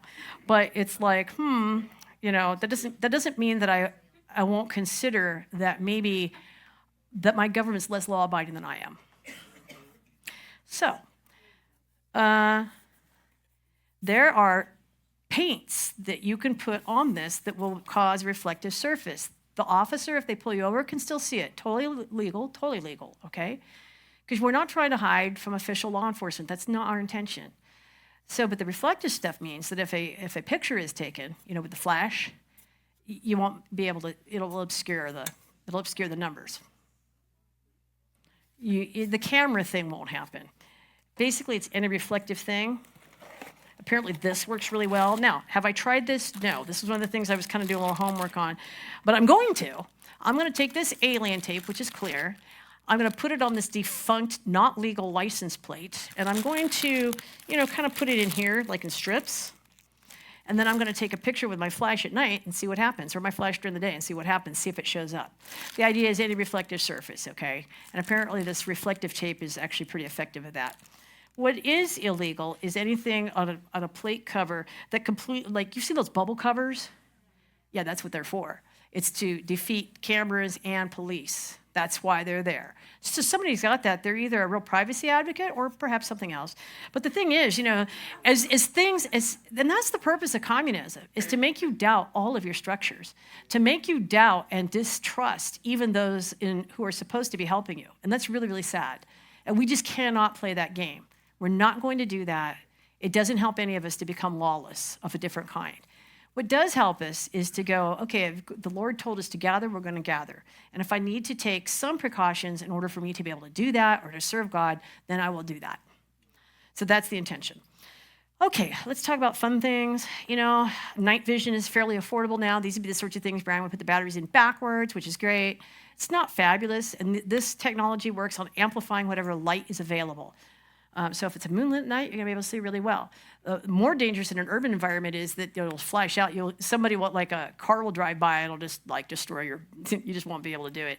What was interesting, and I just found this out, is that your black light, like you hunt scorpions with, doesn't show up on this. So you could maybe be reading a map or do stuff, it won't wreck your night vision, and it won't show up on the NVGs, if somebody's looking for you.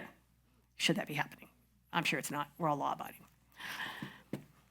One of the really cool things I learned from our BLM people, not the Bureau of Land Management, the other ones, is the use of fireworks.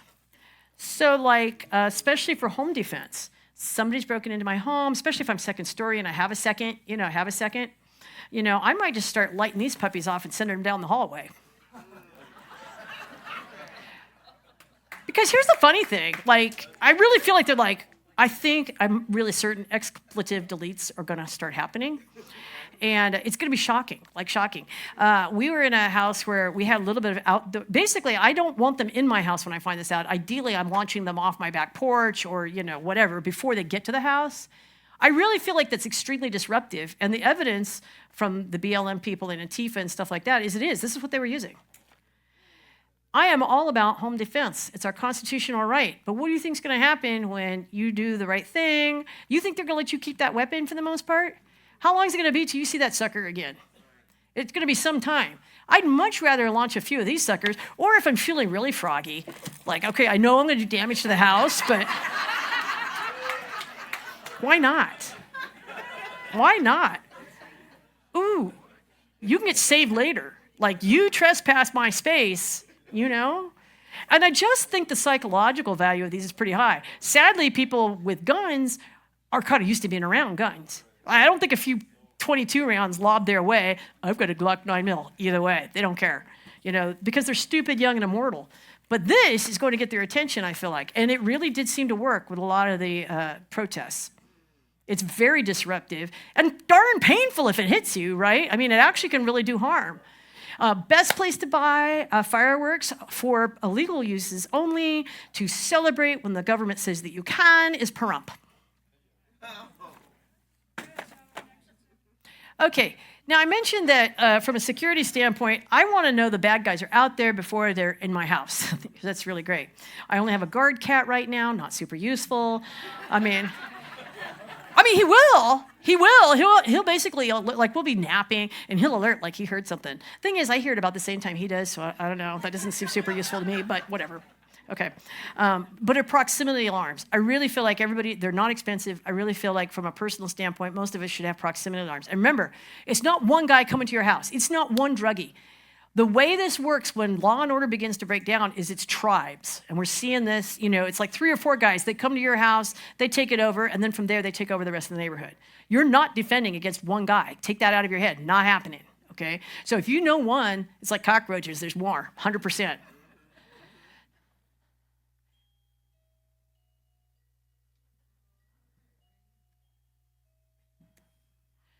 So you have your unit that's plugged in your house, and then you have these sensors outside. We have 3 sensors. This is one of them. You can set it to all kinds of things. I set mine usually to something more obnoxious. This one is the one that's at our front door. It lets me know somebody's coming in my front gate. Then I have another one that's kind of a side thing that the pigeons are always setting off. It's really terrible. It's the pigeon alarm, So sometimes during the day, if we're home, we'll unplug it. Not the best, but whatever. And then the one in the back, because that's my biggest concern about where people will come in from, is really obnoxious. In the past, it's been the William Tell Overture. What do we have right now? I don't know. It might be. Anyway, there's some really obnoxious ones, and in my mind, that's what you want at night. You want the really loud, obnoxious, not like, was that my doorbell? No. If it's, you need to get up, and you need to do something, and you need to grab those fireworks, and you need to rock and roll. Okay, that's what needs to happen. Okay.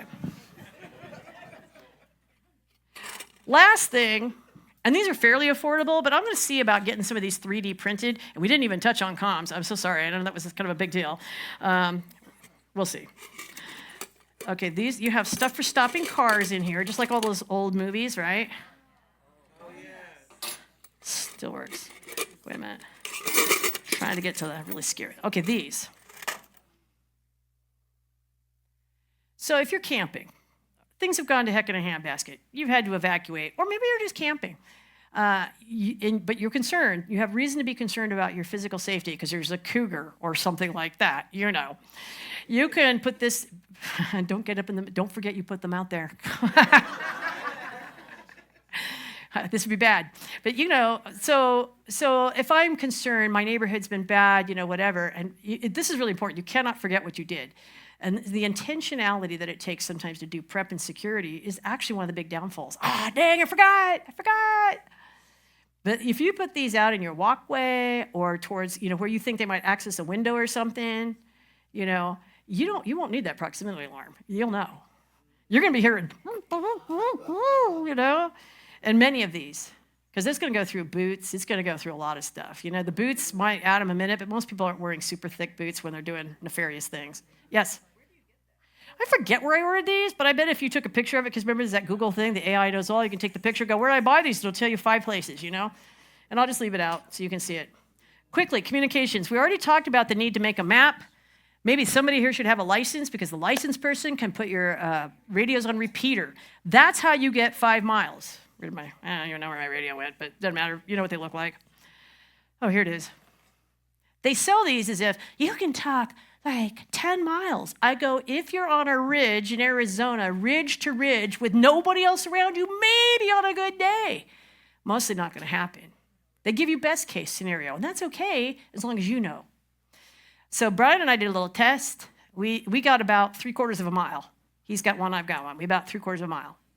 Well, that's not really very effective, okay?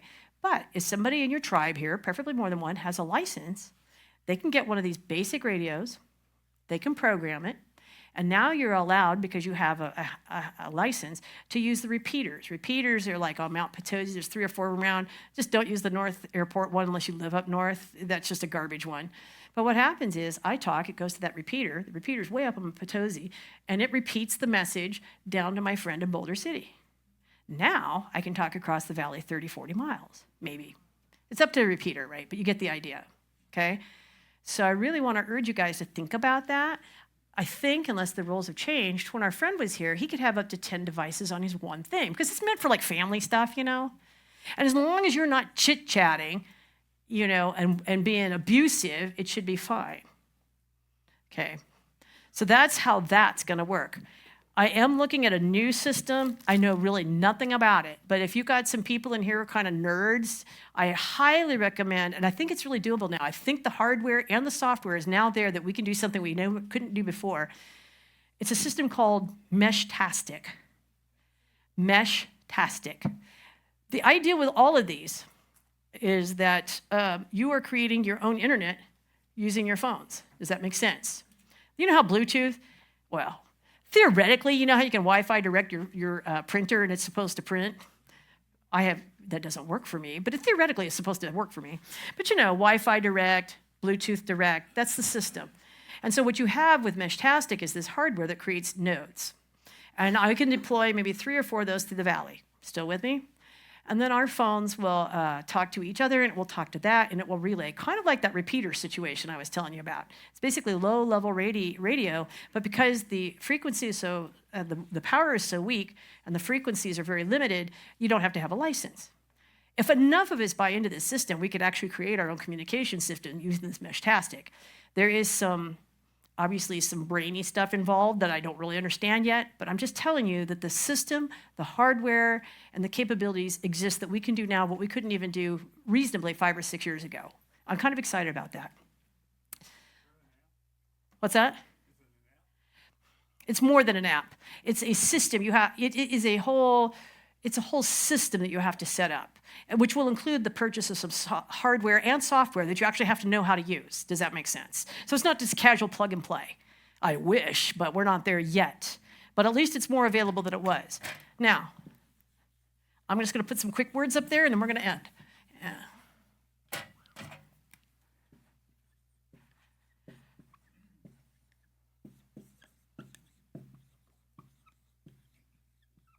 I already talked about, but I'll put it up there.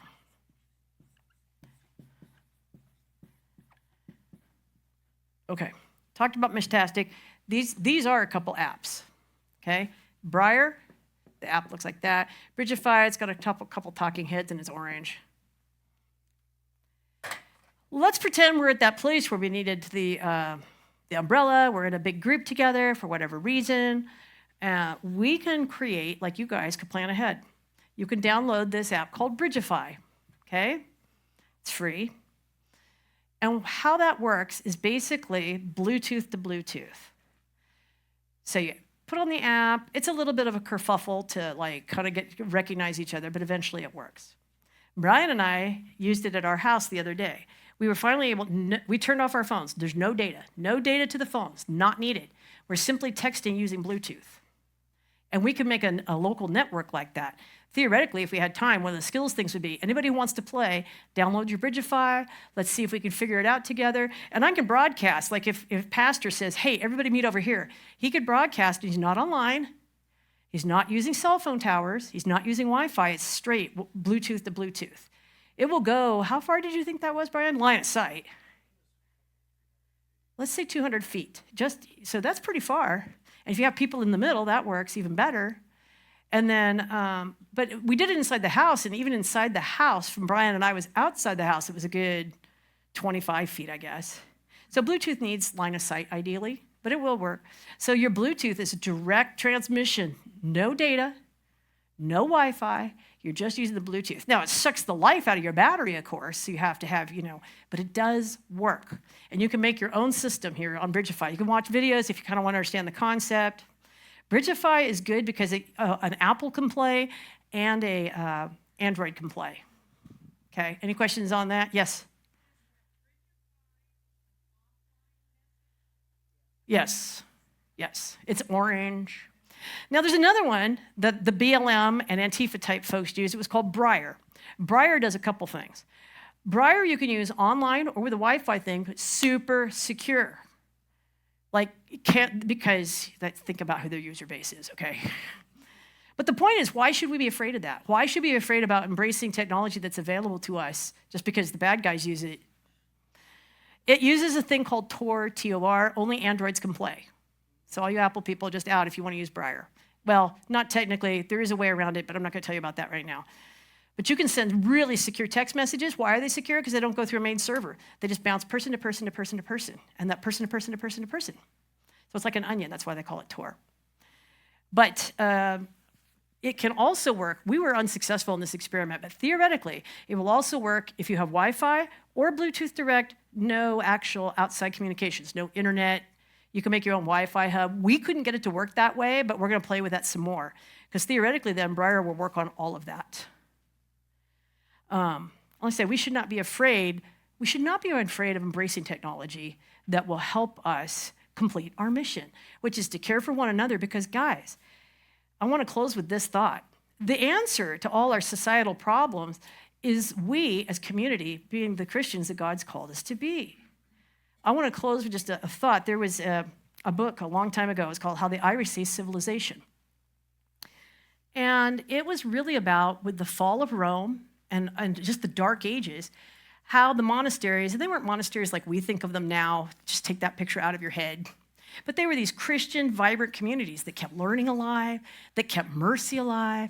They did all the doctoring that could be done. They were growing their own food. They were serving their communities.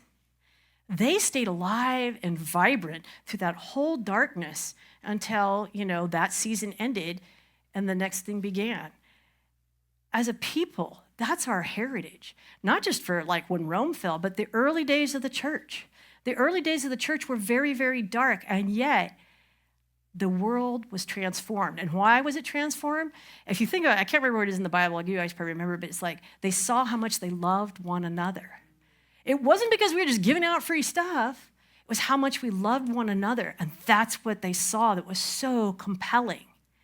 All of this is unto that mission, to love one another really well, to serve one another really well. It's not just to throw, basically, I'm a Monty Python fan, you probably shouldn't be, but there's this thing where they're throwing whole loaves of food at the pigeons, that's what we're taught compassion and mercy is, but that is not what we see in the Bible. We see serving the widows, we see serving the orphans, we see loving each other so much that an unbelieving world wants what we have. And then you carry it into that next generation, how the Irish saved civilization. It wasn't the Irish, it was the Christians. It was the Christians in these communities that was so infectious. People go, that's what I want. That's what I want, the learning. I want to keep the goodness. I want to keep the beauty. I want to keep the mercy alive.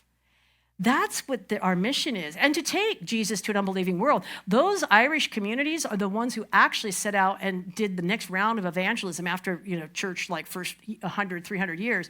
It was these communities then that rose up and took it to the ends of the earth. How cool is that? Maybe that's why we're alive for this time. That the world may know. That the world may know. Not only is there hope, but there's joy, peace, love, patience, kindness, all that. That the goodness of God in the land of the living is our portion. So that closes that. I did not give you, we're just about on time. Sorry we didn't get to the second questions. While we're packing up, because I don't want to keep the staff any longer, because I know they have a long day tomorrow, but what we'll do is we'll start packing up, and certainly you can take some pictures, you can ask some questions. If you didn't get a business card,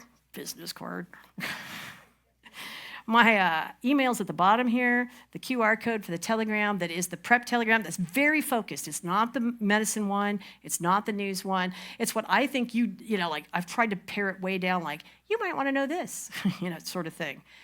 I probably will not be getting back to you immediately. I won't, you'll be on my list. I promise, I won't forget you.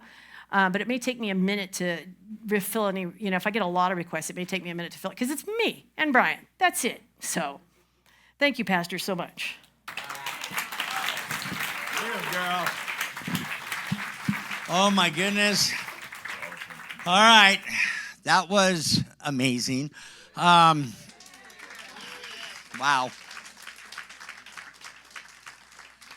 Okay, we have a lot of work to do. Some of us more than others. But wow, what a great foundation of resources. Thank you so much, both of you guys, and for all that you're doing. And for what you did for us here today. We did record it, so we got it captured. If anybody wants a link or I don't know, we'll get with Tim and Vicky there back at the sound booth and figure out how. Oh, okay, great. Yeah, if you're going to need a link, just respond. And Alex, I know I'm going to need a link. Anyways, all right, you guys, wow. I was trying to watch it on camera, but it just didn't quite do it justice. I love it. Wow. I mean, I'm speechless on a lot of things. I have nothing else to add. Let's pray, and we'll take it from here. Father, it is one step at a time, God, but Lord, it is not a matter of if, it is a matter of when. And so, Lord, help us, especially those of us that like to put things off, procrastinate, if you will. Continue to give us that urging, Lord, that sense of urgency in our hearts, Lord. We want to be more than prepared versus not at all prepared, Lord. And so your word talks a lot about the preparedness and the importance of it. Ultimately, Lord, we do trust in you for all things. Some trust in horses and some in chariots, but we put our trust in the Lord. But God, you have given us, Lord, the ability to make wise decisions and to look ahead and to plan. And so, Father, that's part of our stewardship. We're to utilize that. And the things that Eric had covered here this morning, Lord, were just incredible. And there's so much more. So, Father, help us individually to take these next steps. Help us as a church community now to draw things together. And we need wisdom, Lord. But your word tells us, as we all know, that if we ask for that, you'll give it liberally, without reproach. And so we do, Lord. Just give us wisdom here as we continue to march forward in this battlefield called the end times. Lord, it's brutal out there, Father. So and protect us, Lord. Continue to minister to us upon all the things we learned here this morning. Lord, we're thankful for technology that captured this and for the revisits. Lord, we know we're going to glean even more because there was so much information here today. Thank you for Erica and Brian, Lord. We just pray the blessings upon the Cawlkins, Lord, and their entire family, God. There's a lot in the tribe, and we lift them all up to you and ask that you continue to anoint and bless their ministry, Lord, and their efforts. So, Father, we thank you for allowing us to be here today. We still have, at least for now, freedom to gather and discuss these things. And so we're grateful, Lord, for that. We don't want to take any of the freedoms we have right now for granted as they are under such attack, Father. So, Lord, we thank you for that. Give us all safe travels home. Continue to minister to us as we move forth in this journey called life. We love you, Lord. We thank you again in Jesus' name. Amen. Amen. All right. God bless you guys.